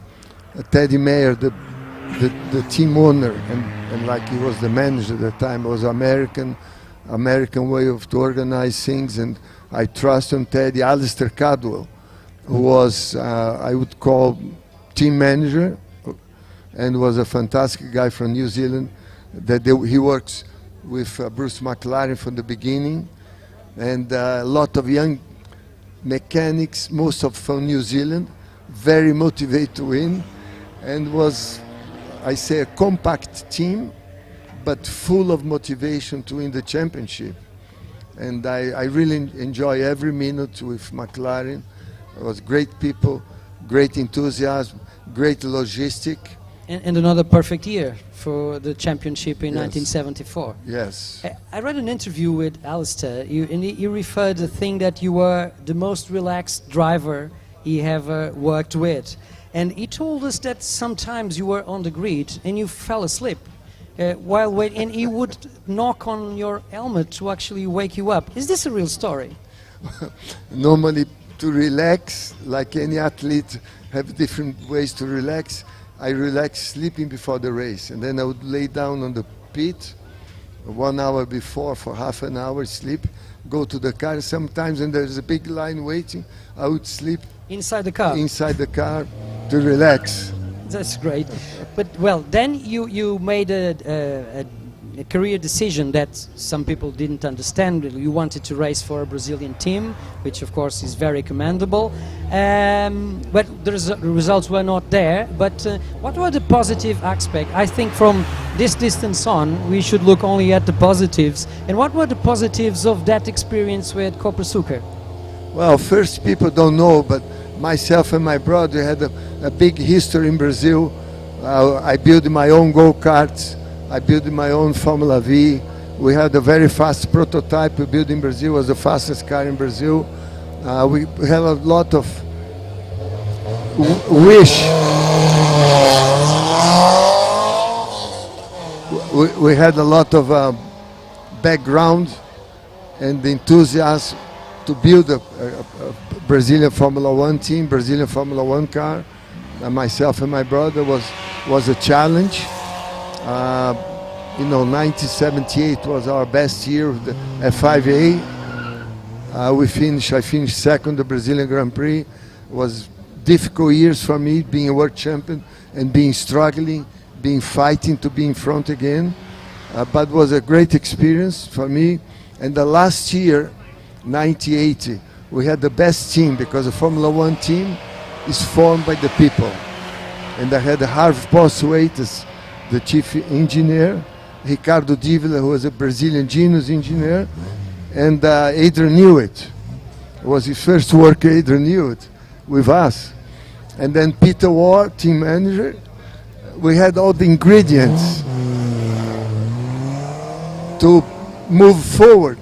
And then the Brazilian press, who didn't understand about racing, not the racing press, the normal press, was giving us so much hard time. At that time I was sponsored by Skol, the beer company, and in July they called me and said, Emerson, we have to stop, because that doesn't justify to invest so much money in the team and being so criticized by the press. And then they give up and we had to stop. It was a shame because that year we had the best people on our team, and Keke Rosberg, my teammate. Yeah. But then, well, of course, a new chapter opened when you went to race in the United States. I'm sure there was a very different cultural mentality. And can you tell us a little bit about the difference between racing in Europe at Formula One, very demanding, very formal also, from racing in a more laid-back atmosphere in the United States? Is this real, what I describe? Is it like this? No, I think you describe it correct. And the reason I always want to try Indianapolis, and I had the opportunity after the Miami Grand Prix, and I always keep asking Colin Chapman how it was to win Indianapolis in 1965, and Colin really enjoyed to be in Indianapolis. He was a great fan of Indianapolis and made my motivation one day to try Indianapolis. And then I had what I call a small team the first year, the first time in Indianapolis. And after that, Pat Patrick invited me to race. And I was learning again how to drive an oval, how to set up a car on the oval. It's a completely different than a Formula One car, for sure. Just turning left. You have each suspension different setup, 4 suspensions, different adjustments, different cambers, different caster, different tilt. Everything's different, driving different way, and was a new challenge for me, for sure.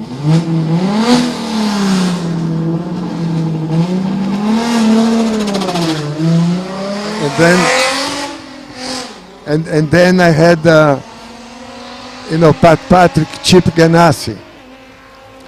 Chip Ganassi joined the team, and we had the first win in 1989 with Pat Patrick and Chip Ganassi. It was fantastic to be able to win Indianapolis. I always dreamed to win Indianapolis, and it's an incredible event, incredible history, tradition, and it's an American way. It's easy way than Formula One for the friends, for the family, for the sponsors. The race weekend has a very organized procedure, and then there is time for the family, time for the sponsors, time for the fans, and enjoying driving was a fantastic challenge for me. Great, so let's go just 3 really fast questions, I hope. What was your worst moment, the one that you had to gather all your strengths to just rise to the moment and come back stronger? Can you... On all my career? Yes, the moment that you felt was the one that needed more. No, I think when I was much older when I went to Indy, and I say now I have to perform, but still the love, the passion for the sport, and when you retire from racing for 4 years, to come back is always, like any sport, athletes, difficult to recover. And then I really work well mentally, physically, a new nutrition. I was racing with much younger guys than me. You know, I was racing with the son of, you know, Mario, Michael Andretti, the sons of Bobby Unser, Al Unser Jr. Well, I was racing. You were racing both the father and the son. Yes, and then Jacques Villeneuve. I raced with Gilles, and then I was racing with Jacques. And then, for me to keep up with the young lions, I always call the young lions in Indy. They're very aggressive driver, very fast. I have to mentally to be prepared. I work a lot, and I think any athlete who wants to come back, you have the potential, but you have to work. I mean, people see the driver and start the race, oh, he's doing well, but how much work was behind that event? How much work was before that event? How much to be there, you know? And I knew if I didn't work, I was not going to be competitive. And I love it, was a challenge for me. And what was the teammate that actually pushed you harder to perform? I had incredible teammates, you know. Going to Formula One, Ronnie Peterson, 1973. McLaren, Jochen Maas was a good driver, but was not pushing so much like Ronnie. And then in IndyCar race, there were so many. And on the oval track, for sure was Ricky Mears. Ricky was in America considered the king of the ovals. He taught me a lot. I was racing, it was tough to beat Ricky on the oval. Then Mario. Mario was always incredible, competitive. Any category he drove, he always very fast. Mario Andretti. And then the Young Lions was very tough. And the best race car that you had throughout your career? For sure the Lotus 72, the John Player Special, because it was extremely competitive in any track. Was fun to drive, and I talk to him, he talks to me. When I arrive at the paddock, I just sit down, he knew what I want, and I knew how he was going to behave. Thank you very much, Emerson, for celebrating the 50 years of your first World Championship with us here in Portugal and at Caramulo. I'll be hoping to see you, a bit more of you during the weekend. And I'll be sure to ask you to sign my biographies of the great Emerson Fittipaldi. Thank you very much. No, a pleasure. Obrigado a todos. Estou muito feliz de estar aqui com vocês e que tenham um ótimo fim de semana e que Deus abençoe todos. Obrigado.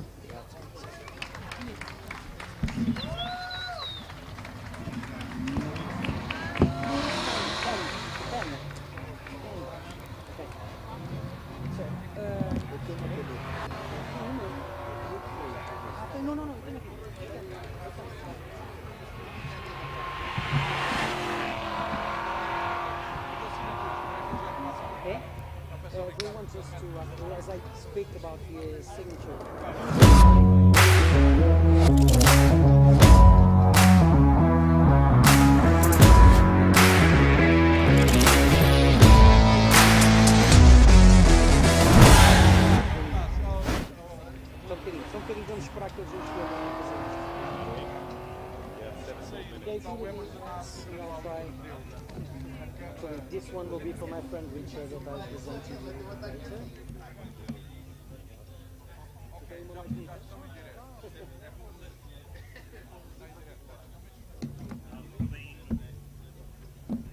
It's happening now, yeah. Emerson is signing up my biographies, so I'm glad I can share this with you also.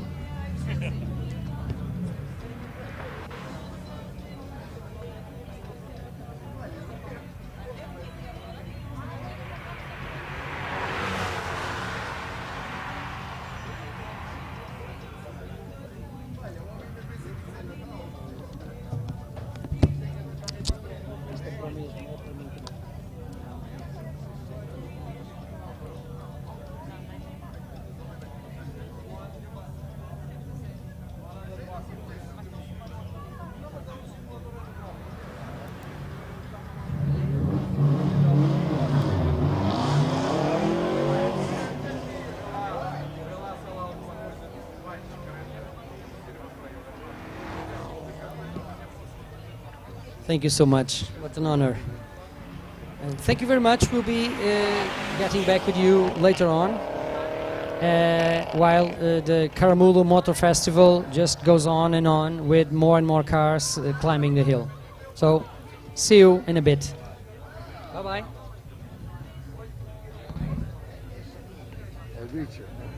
Two big shots.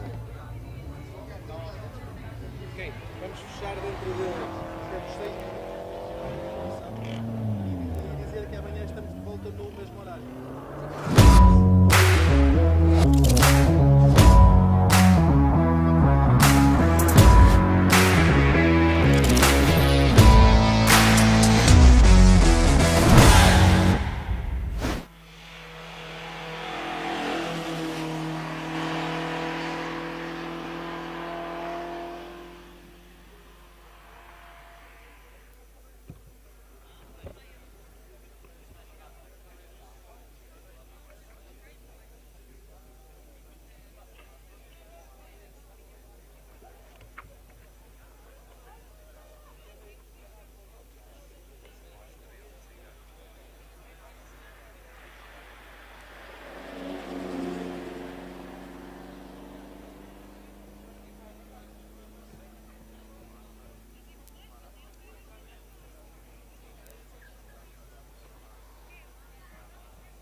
Portugal.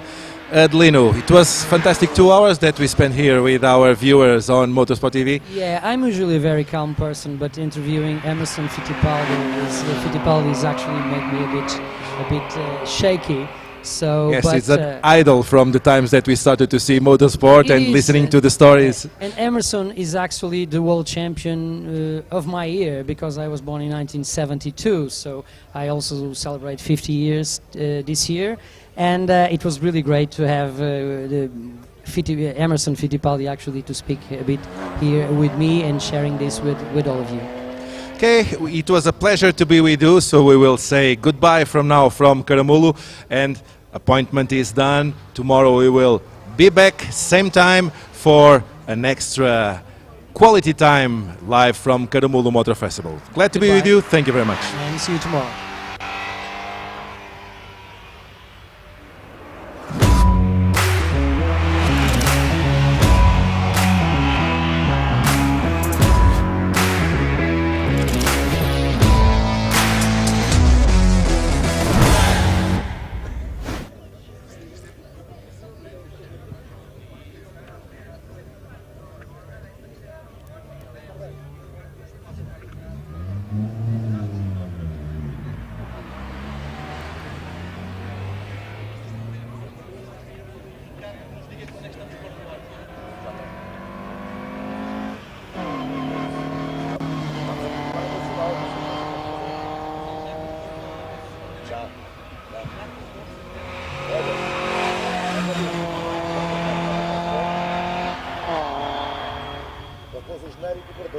Agora vamos continuar para a Nacional, para os canais. Mas ele não devia ter deportado, os gajos lá estavam à espera até ao meio-dia, mas pronto. Deixa estar, agora está feito. Oh, Vasco.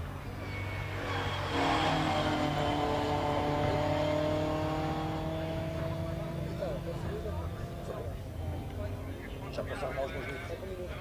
Esse cara é bom.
E agora um pedido com bastante urgência, proprietário da Fiat Ducato 88 RC76. Fiat Ducato 88 RC76 está neste momento a bloquear uma zona de passagem de saída e deve dirigir-se de imediato junto mesmo, caso contrário teremos mesmo que proceder ao reboque da viatura. Fiat Ducato 88 RC76 deve retirá-la do local onde se encontra de imediato ou será também de imediato rebocada.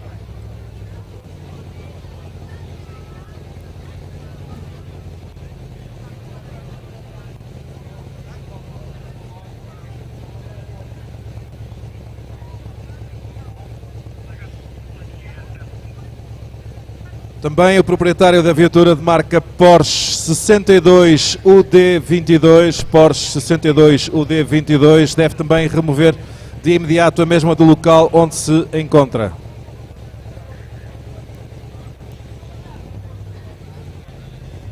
Entretanto, para aqueles que agora se juntaram a nós, sejam bem-vindos ao Caramulo Motorfestival. Continuamos com as subidas a decorrer durante este dia de sábado. Há pouco repararam que nós temos praticamente 2 horas consecutivas aqui a fazer os comentários e as entrevistas exclusivamente em inglês. Isso tem um motivo bastante simples, é que estivemos em direto para o canal Motorsport TV e é um canal com transmissão internacional, portanto de forma obrigatória os comentários teriam que ser feitos em língua inglesa. O mesmo vai acontecer amanhã também durante o mesmo período, mas agora para o que resta deste dia vamos continuar a estar aqui na nossa língua mãe, novamente em português. Obrigado a todos e também pela vossa compreensão.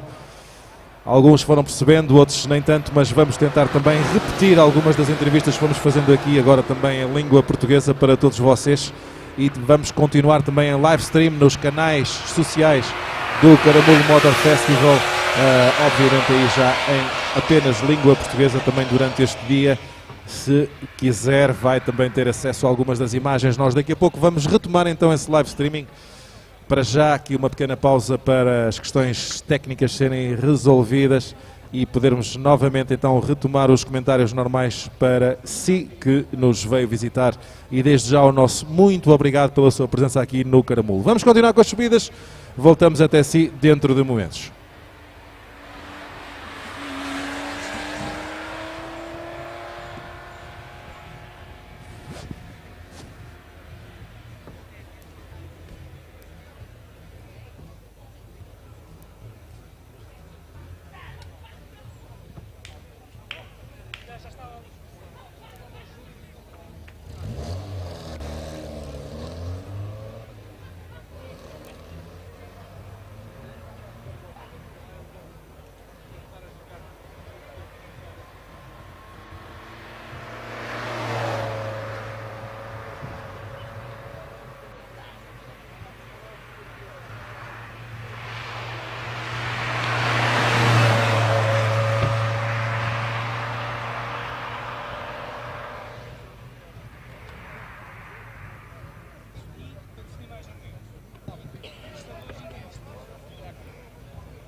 Uma entrada derrompante, o Pit Special 2 SB2 Brio Air Show já aqui a decorrer. Este é um avião biplano, bilugar.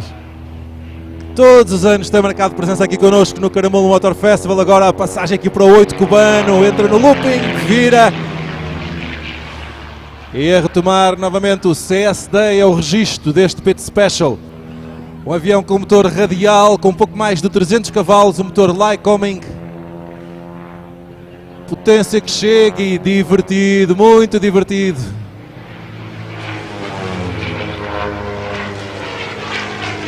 Creio que será o comandante Luís Garção aos comandos. Normalmente é o comandante Luís Garção que comanda este avião. Agora não só, essa informação não me chegou, portanto não sei se será mesmo Luís Garção que estará aqui aos comandos. O cockpit é fechado ali, uma cabine fechada com aquele acrílico transparente. O show, o Brio Air Show, o show de aerobática aqui a decorrer neste momento. Vamos continuar aqui de cabeça no ar, mas também no chão. As partidas vão retomar-se daqui a pouco. E queda na asa para o Pit Special, ele vem novamente. Passagem à vertical.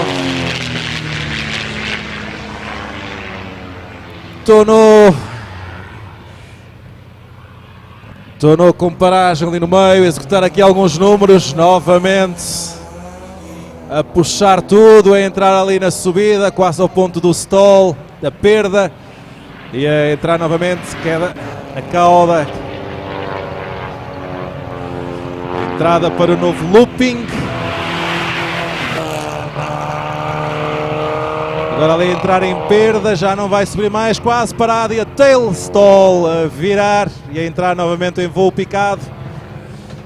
Vai recuperar novamente.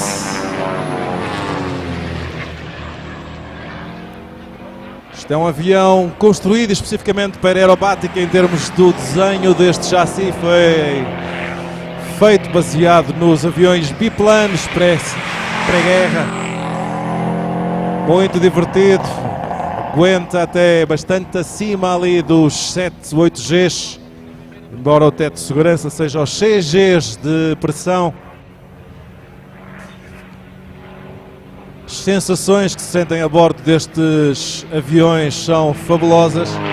Quando se fala em 6 Gs, ou seja, 6 vezes a força da gravidade normal, o que quer dizer que o vosso peso é multiplicado por 6, ficamos quase sem conseguir mexer ali os braços ou as pernas, ou a força necessária para manter a cabeça no lugar é impressionante.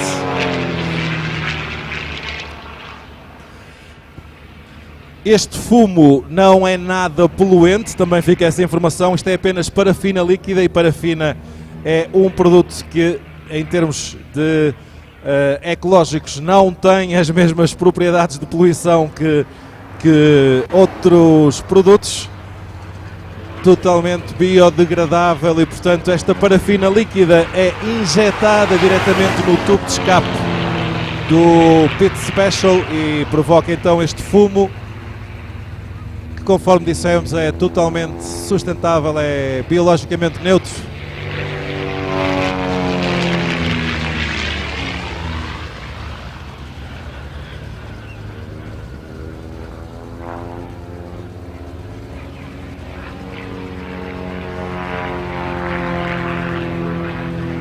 Mais uma subida em perda e agora vai entrar para o voo picado.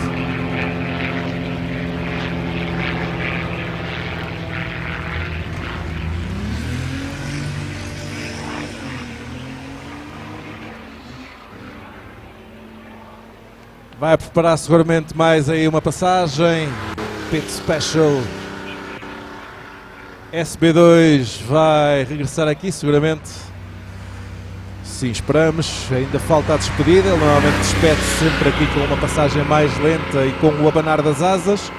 E quando ele fizer isso, vocês já sabem, mãozinhas no ar e a acenar, porque é o momento em que se devem também despedir do Brio Air Show. Faz uma entrada em looping, novamente para o 8 cubano, a recuperar ali da posição de voo invertido. Estes aviões, para que possam fazer o voo invertido e para que o combustível não falte, têm depósitos especiais que lhes permitem ter alguma autonomia de voo em voo invertido. No caso deste Pit Special, pode voar quase até 1 minuto em voo invertido.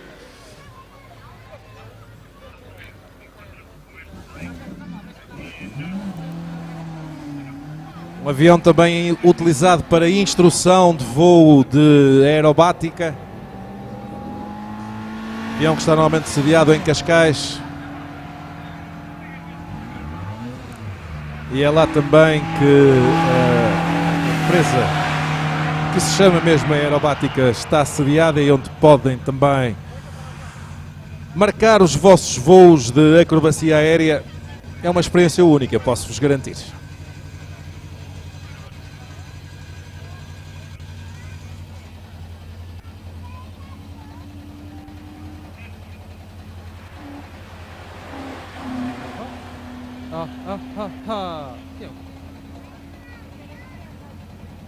E informação também para os pilotos que participam aqui no grupo das motos. No final desta subida vai ser o momento em que vocês vão entrar, portanto estejam a postos já aqui próximos da zona da pré-grelha, porque as motos vão subir no final deste grupo de automóveis que está neste momento a efetuar a sua subida.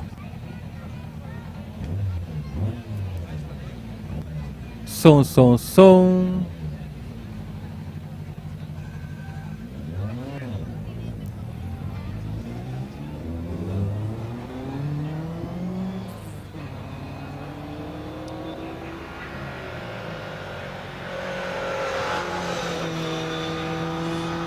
No grupo das motos vamos ter então as Reborn Motorcycles, Torcap Engineering, Maria Riding Company, João Rolo Racing, Rita Vieira e todas as restantes motos de competição que estão aqui connosco. Devem então preparar-se, estão ali na zona da Bikersville, mas devem preparar-se e começar a iniciar o acesso aqui para a zona de pré-partida, para alinharem atrás dos automóveis, para poderem então fazer a sua subida no final desta subida dos automóveis.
Cobra.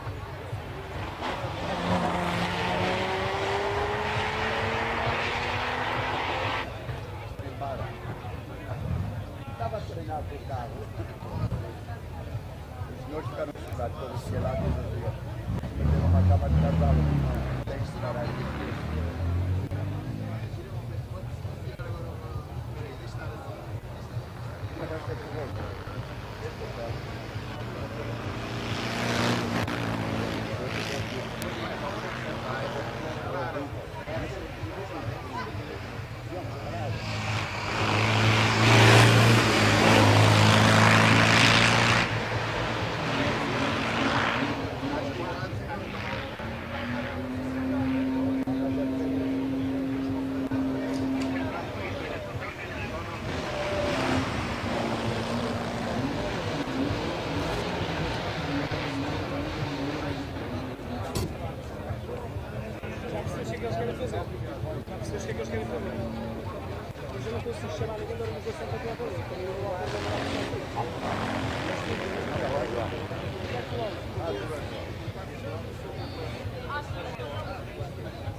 A primeira noite que eu fiquei aqui não sei nada.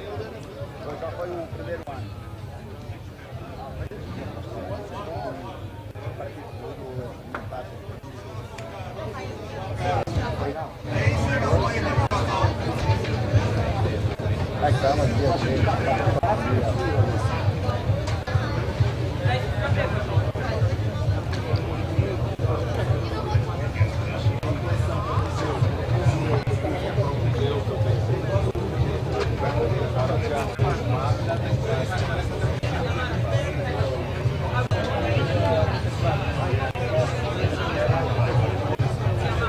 Quando puderes ver aí o boneco, ela volta para fazer a coisa.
Fittipaldi com Madeira.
Ficou espetacular, pá.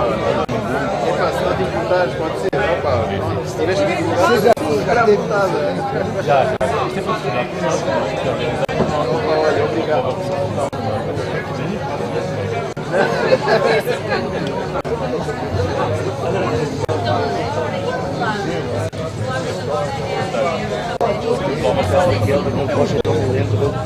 Vai chegar.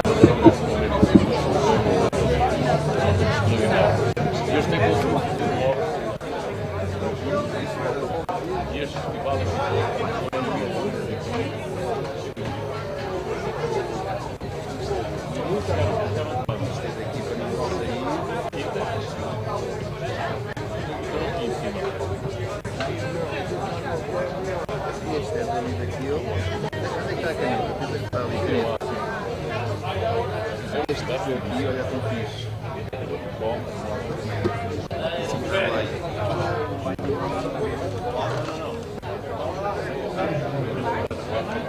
Este tinha que ter assinado aqui, né?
O plano da partida. Sim, vamos estar aqui e apanhar este plano. Pois é, isso que estão a dizer, para te avisar.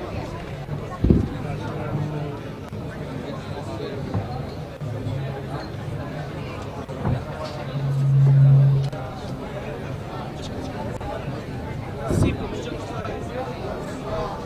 Queria apanhar a partida.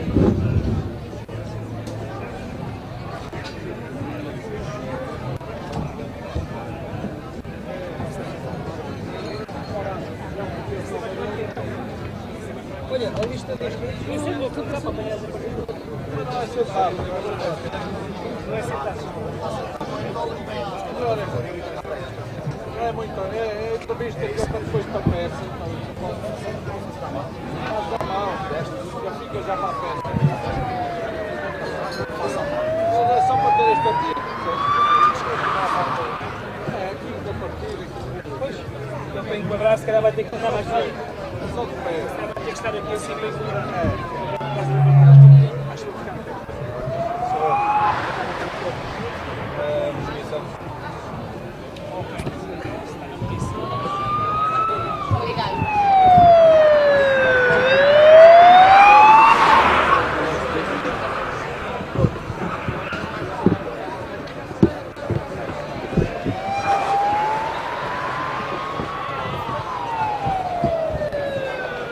A partida aparece a tempo.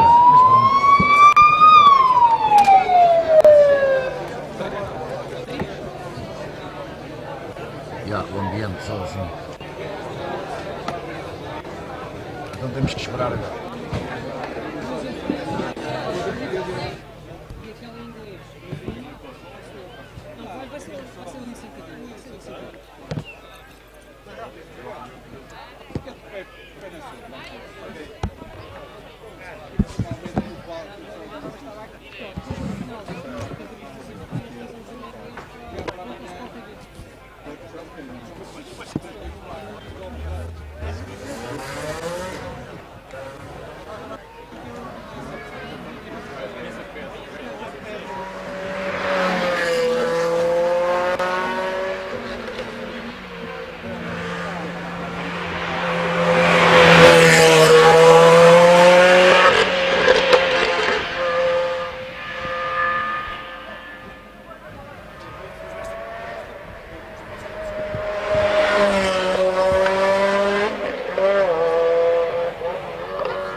Dar a pausazinha, quando o Emerson estiver assim.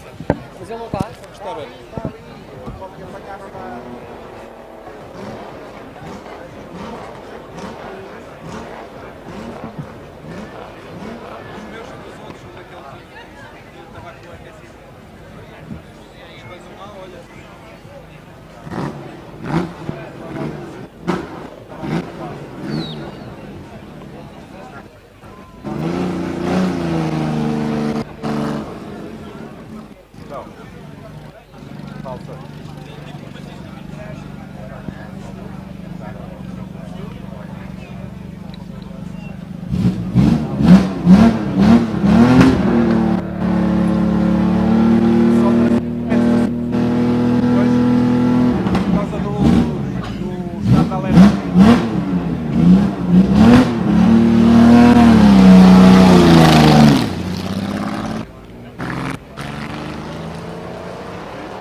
seu?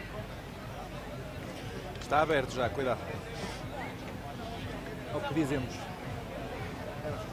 E aí nós estamos... Mas é Agora sim vamos fazer tudo em português. Opa! Ó Adelino, esta era a que querias fazer?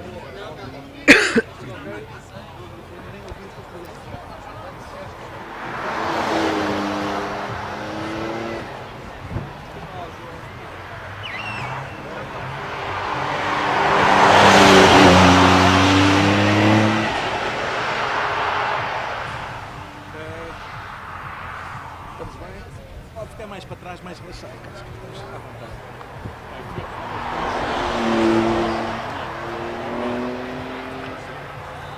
Prontos?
Ora, vamos lá então aqui a mais um momento de amena cavaqueira. Tenho aqui junto a mim Carlos Barbosa, presidente do Automóvel Clube de Portugal e obviamente também o nosso convidado muito especial da edição do Caramulo Motorfestival deste ano, o Emerson Fittipaldi.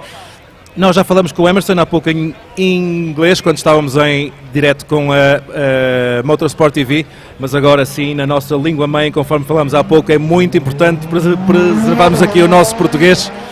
Vou começar pelo Carlos Barbosa, que se juntou a nós agora. Carlos, mais um ano, o ACP novamente em colaboração muito estreita aqui com o Museu do Caramulo a organizar este Caramulo Motorfestival.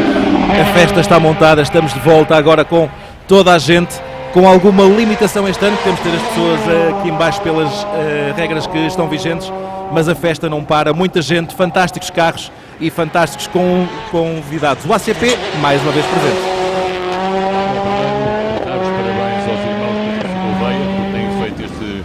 Este Caramulo Festival, uma grande festa do automobilismo e portanto eu acho que é muito importante nós, o ACV, podermos dar aqui um contributo para este evento, porque é um evento que está, no fundo é o nosso Goodwood português, se é que se pode dizer assim, e estamos cada vez mais a dar cada vez mais força a um evento desta natureza, porque não há nada igual em Portugal e é preciso proteger e potenciar um evento como este. E, portanto, obviamente, o Automóvel Clube de Portugal tinha que dar o apoio total à família Patrícia Gouveia, que tem feito um trabalho extraordinário. Já não falo no avô, que começou que eu conheci muito bem no Museu do Caramulo, mas toda essa obra tem vindo por aqui abaixo e, portanto, os meus parabéns, porque é uma grande organização. Nós este ano estamos aqui com este evento, mas há pouco já não pude deixar de ouvir Carlos Barbosa dizer que gostava de ver isto a crescer ainda mais. No espaço que nós temos será a única limitação, porque em termos de público, em termos de presença de pilotos e de carros, eu creio que estão reunidas todas as condições para que isto cresça mais e melhor. Eu acho que sim, eu acho que é uma questão de podermos dar condições às pessoas para deixarem os automóveis lá em baixo, não subirem a rampa, haver mais navetes para fazer o vai e vem de um lado para o outro, para as pessoas poderem vir cá em cima, e depois cá em cima acaba por ser um espaço muito interessante e que pode efetivamente ter uma capacidade de público muito maior, porque aqui há vários parques com várias atividades e portanto é fácil de poder crescer ainda mais. O ACP tem, através do ACP Motorsport, um papel muito relevante todos os anos na organização das provas de desporto automóvel, o Rally de Portugal, Vodafone Rally de Portugal, a Baja Porto Alegre 500, as 24 horas de fronteira míticas também numa outra vertente, e este Caramulo Motorfestival em que o ACP está também presente. Qual é a relevância de uma prova como esta, esse Goodwood português, no leque de provas também que o ACP leva a cabo todos os anos? Bom, como você sabe, o Automóvel Clube Portugal tem o maior clube de clássicos de Portugal e, portanto, somos cerca de 3.600 sócios no ACP Clássicos e, portanto, é muito importante que um evento destes que está ligado aos clássicos e todos os carros e a automobilia toda que está presente aqui, nós estejamos completamente ligados a isto e, portanto, é importante que nós possamos estar presentes e possamos ajudar a crescer uma coisa como estas. Nós temos connosco o Emerson Fittipaldi, seguramente que o Carlos Barbosa já teve a oportunidade de se cruzar com o Emerson também durante toda a história que tem ligada ao desporto automóvel, é uma figura emblemática e que este ano conseguimos trazer até nós. Pois sou o Emerson, eu conheço o Emerson há mata de anos, porque eu sou mais velho que o Emerson, estou convencido, e portanto vi o Emerson correr desde sempre o Emerson, e portanto tive sempre uma grande ligação de poder vê-lo, de poder apoiá-lo e sobretudo de ser um brasileiro e portanto para nós portugueses que não tivemos ninguém na Fórmula 1 a não ser esporadicamente o Pedro Matos Chaves e o Tiago Monteiro, portanto o Emerson para nós era como se fosse o português a correr na Fórmula 1 e o Emerson teve uma carreira excepcional, como todos nós sabemos, e ver o Emerson aqui num evento destes para mim é muito, muito, muito agradável. Emerson, e agora para si também, bem-vindo mais uma vez agora, finalmente, no nosso português. Caramulo Motorfestival, como são as primeiras impressões de estar aqui e de receber todo este calor humano que não para, as pessoas não param, não deixam de tentar chegar até si, ao autógrafo, é a selfie. Como é que está a viver este Caramulo Motorfestival? Bom, primeiro, estou muito feliz de estar aqui, muito contente de estar com o Carlos aqui, é uma amizade já de muitos anos. É uma admiração mútua, quando nós estávamos juntos na FIA, junto com o Jean Todt, então nós já trabalhamos junto com a FIA, na FIA com o Jean Todt, e ver um dia como hoje, o público, essa paixão por automobilismo, né? O Salvador, os irmãos, o Salvador e o Thiago, que fizeram esse trabalho fantástico, como o Carlos falou, e ter o público português, esse espetáculo aqui, apoiado pelo Automóvel Clube de Portugal, com tantos carros fantásticos, com pilotos excelentes, com muita história, num lugar muito especial como o Caramulo, né? É realmente um lugar muito especial. Eu visitei o museu tem peças muito raras, a nível internacional, igual a qualquer museu do mundo. Então eu estou muito admirado, muito contente com o público, com os fãs que estão aqui, curtindo esse fim de semana muito especial aqui, né? E a gente sente no ar aqui a paixão pelo automobilismo, a paixão por carro, a paixão por um lugar tão bonito como aqui. E o Carlos falou certo, todo ano vai crescer cada vez mais. Ele já deu a ideia de estacionar os carros mais para baixo para poder ter mais público. A cabeça dele, logística, já está trabalhando para ajudar o evento. Então essa parceria Automóvel Clube de Portugal, com os irmãos aqui, com esse público fantástico presente, isso aqui todo ano vai crescer. Eu espero voltar muitas vezes no futuro aqui para Caramulo. Do que já foi vendo e dos carros que temos aqui presentes e também dos carros da coleção, aquela pergunta que nós fazemos aqui muitas vezes, se no final do evento pudesse chegar aqui e levar apenas um destes carros para casa, qual era o carro que levaria?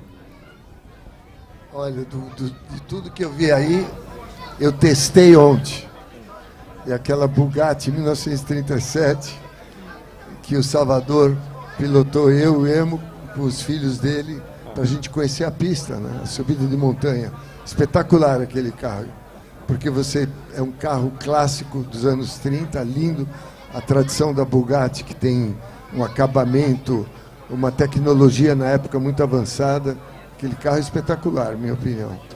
Um carro diferente, com certeza. Eu tenho a certeza que o Emerson ainda vai voltar a subir esta rampa. É um traçado curto, mas é muito bonito. Estamos numa região fantástica. Qual é a sua opinião também sobre esta zona onde nós estamos neste momento? Não, o traçado aqui chega quase a 3 km, é 2,8, curvas diferentes. É um desafio para o piloto acertar bem cada curva, cada freada. É lindo aqui, essa região montanhosa, é espetacular. Eu, vindo para cá, não achava que ia ser tão bonita como é. Então, criou aqui um evento muito especial. Acho que é o único no mundo desse tipo de evento. Certeza, o único na Europa com essa característica. E eu lembro quando eu era criança, nós tínhamos a Serra Velha de Santos, ainda da época do Império, e que tinha subida de montanha. Eu ia assistir, eu tinha 7, 8 anos, meu pai me levava lá. Então, isso aqui voltou à minha infância, ver essa festa, e eu lembrando da minha infância assistindo entre Santos e São Paulo, na Serra Velha de Santos. O desporto automóvel é algo que existe em Portugal, existe também no Brasil. Se pudesse fazer uma comparação sobre o que é o desporto automóvel no Brasil nesta fase e aquilo que toma conhecimento que é o desporto automóvel aqui em Portugal, como é que compararia essas duas realidades? Eu acho que na Europa, não só Portugal, a Europa é muito diferente da América do Sul, da América Latina. Nós, pelo poder aquisitivo, pela situação nossa, nós temos muito mais kart, que tem muito mais piloto que pode ter acesso ao kart do que a carro, mas é um automobilismo assim, hoje em dia, muito desenvolvido no Brasil.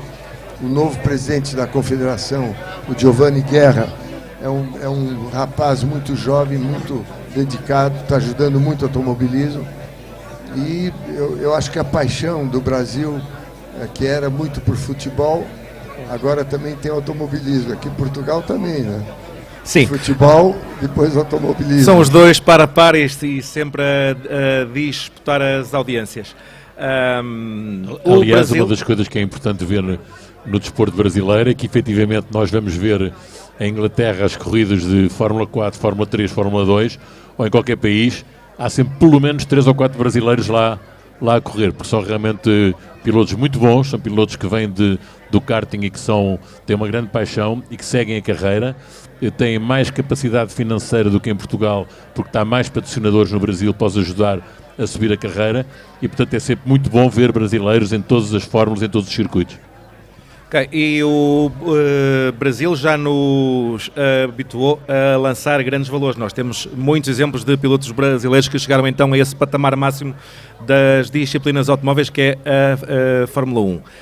Para o Emerson, Fórmula 1, Fórmula Indy, venceu em todos esses palcos, disputou várias disciplinas, mas correu numa época dourada da Fórmula 1, que nós recordamos ainda muitas vezes, e onde aquele binómio piloto-máquina não tinha chips, não tinha eletrónicas, era mesmo o homem e a máquina que tinham que se fundir, e tinha que ser o próprio piloto a fazer o seu controle de tração, os arranques, não havia nada destas invenções. Como é que para o Emerson, que veio dessa era, vê a evolução do desporto automóvel até aos nossos dias, onde temos muito mais agora essa questão das eletrónicas e das ajudas? Como é que era de antes e como é que vê isso agora? A pergunta é muito interessante. Na minha época, Fórmula 1, eu tinha que dar muita informação do carro para o engenheiro, para o chefe da equipe. O que eu sentia no carro, tentava descrever da melhor maneira possível para poder melhorar para o próximo treino. Então era um trabalho muito junto, né? O piloto com o engenheiro ou com o chefe da equipe. E um trabalho de muita harmonia que tinha que ter, né? E hoje em dia temos as telemetrias no meio, que já dizem tudo, não é? A evolução, né? Hoje o mundo todo está assim, em qualquer ramo que a gente vai. E o automobilismo, a Fórmula 1 cresceu muito na tecnologia, cresceu muito na segurança.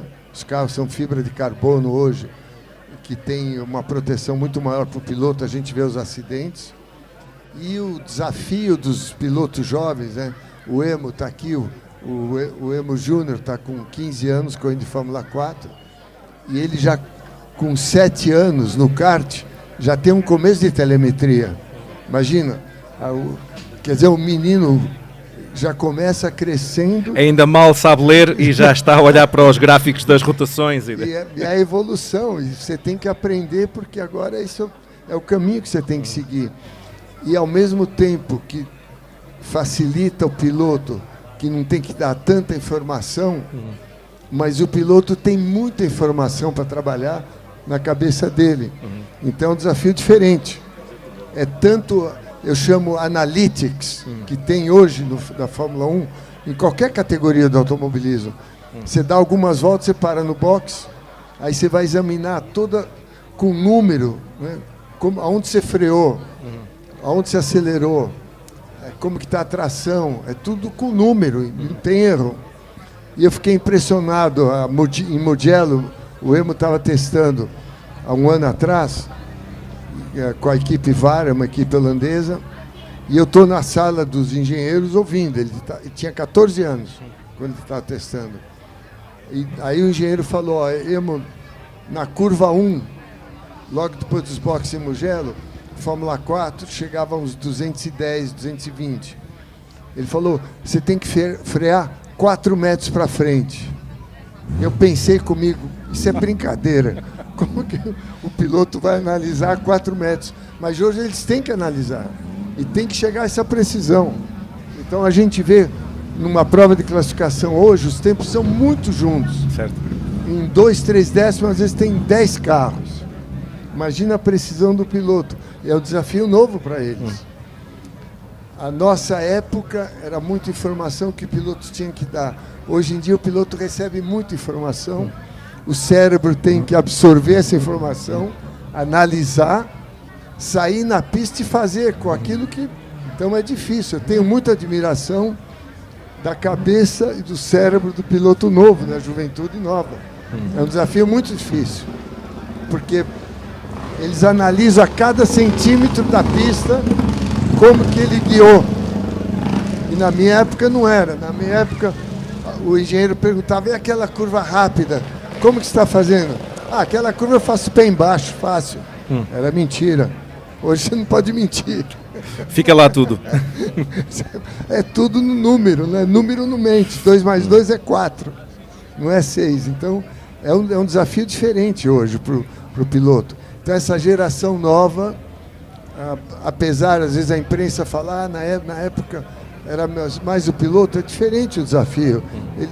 Quem está lá, os 5, 6 da Fórmula 1 melhores, são muito bons. Se você pegar hoje os 5, 6 da Fórmula 1 e fazer uma máquina do tempo e colocar na minha época, eles iam dar muito trabalho.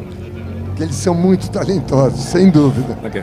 Mas hoje em dia, a questão é, o Emo ainda recebe as dicas do Emerson Fittipaldi para melhorar a sua prestação?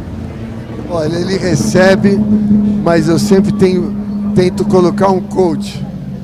Porque eu sempre falo, pai de piloto e mãe de Miss Portugal, Miss Brasil, Miss Universo, são um desastre.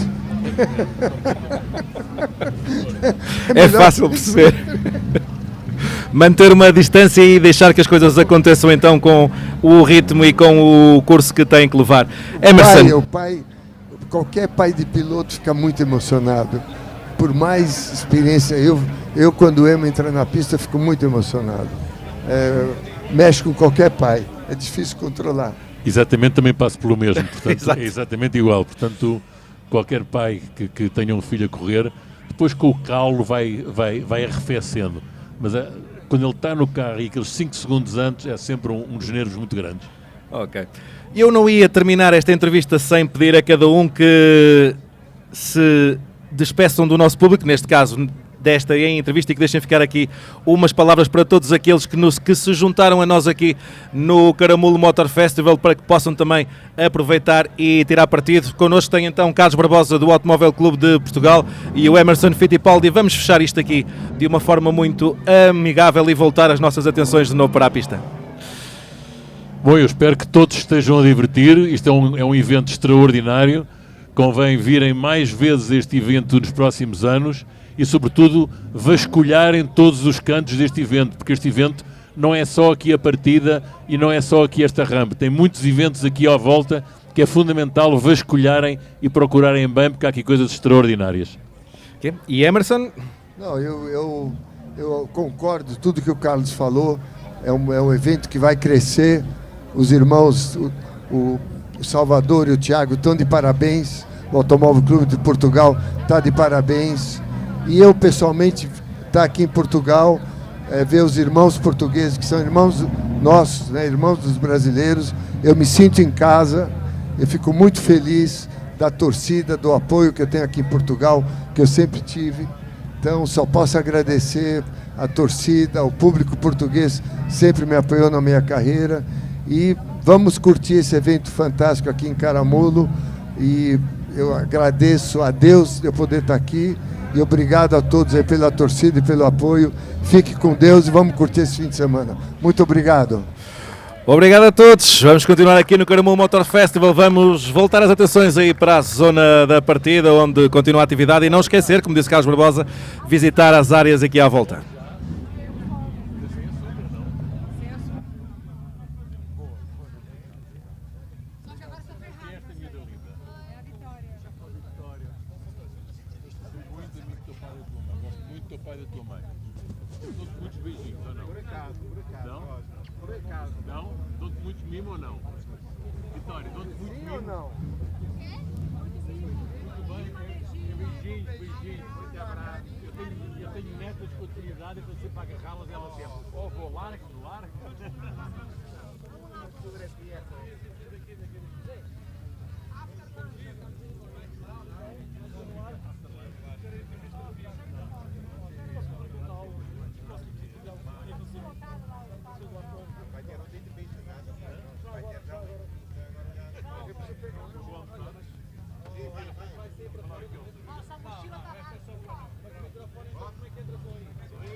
Eu agora vou para o stand-up, para o nosso stand, e eu li até a hora do almoço. É por trás do museu, fez logo.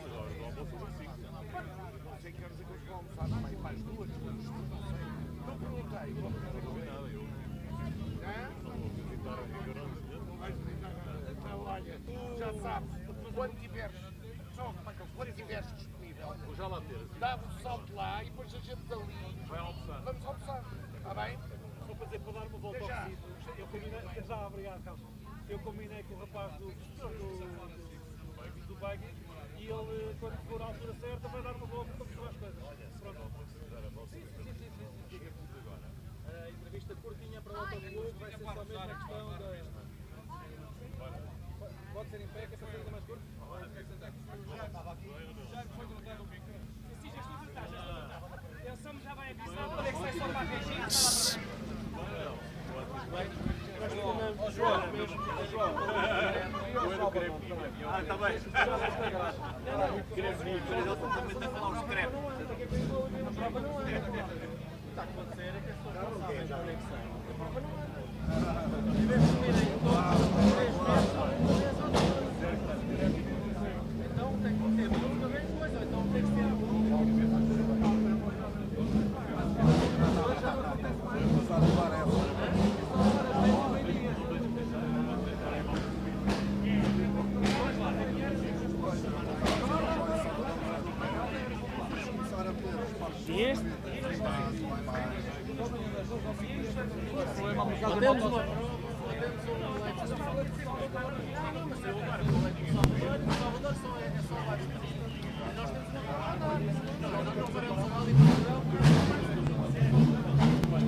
Concorrentes do grupo 3, números 151 ao número 178, devem alinhar para a próxima subida de reconhecimento.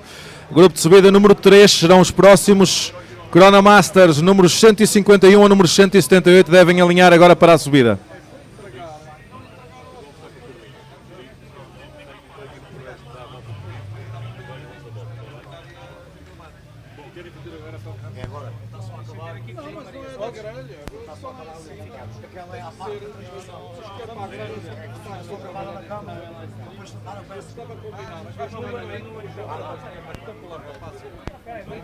Eu tenho...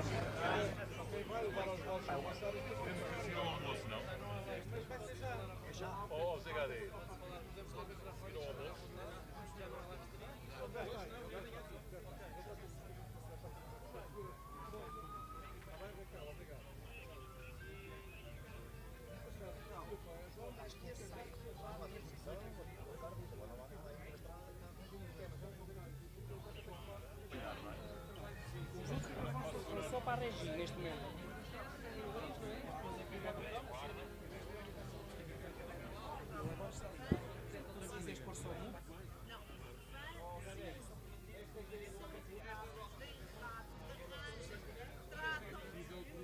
Não, Carolina. Neste momento está ligado. Neste momento está. Agora carrega-se e até desligar.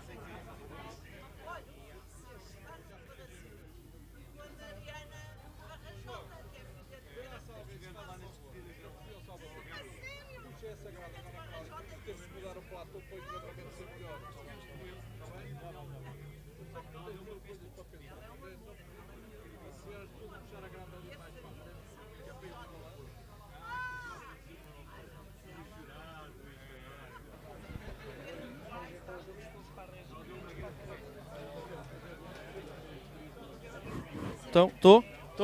Não dá?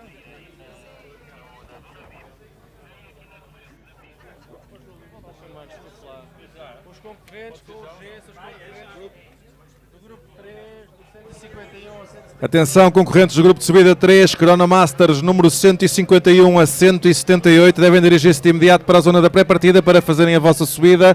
Chronomasters, números 151 a 178, devem dirigir-se de imediato para a zona da pré-partida para efetuarem a vossa subida. Este é só esse para ver se está funcionando.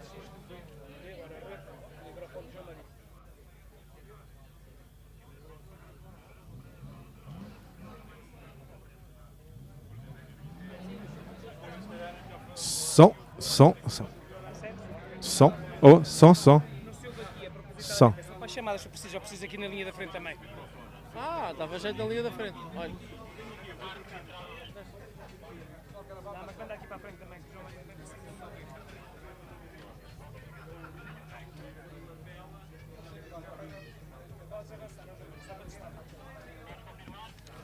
Sim, ele vai neste momento fazer uma chamada. Estou. Aumenta mais aqui na linha da frente.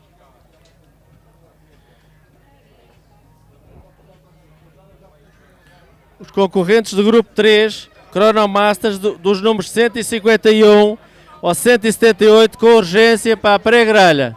Os concorrentes do grupo 3, Chronomaster, dos números 151 a 178 para a pré-grelha, por favor.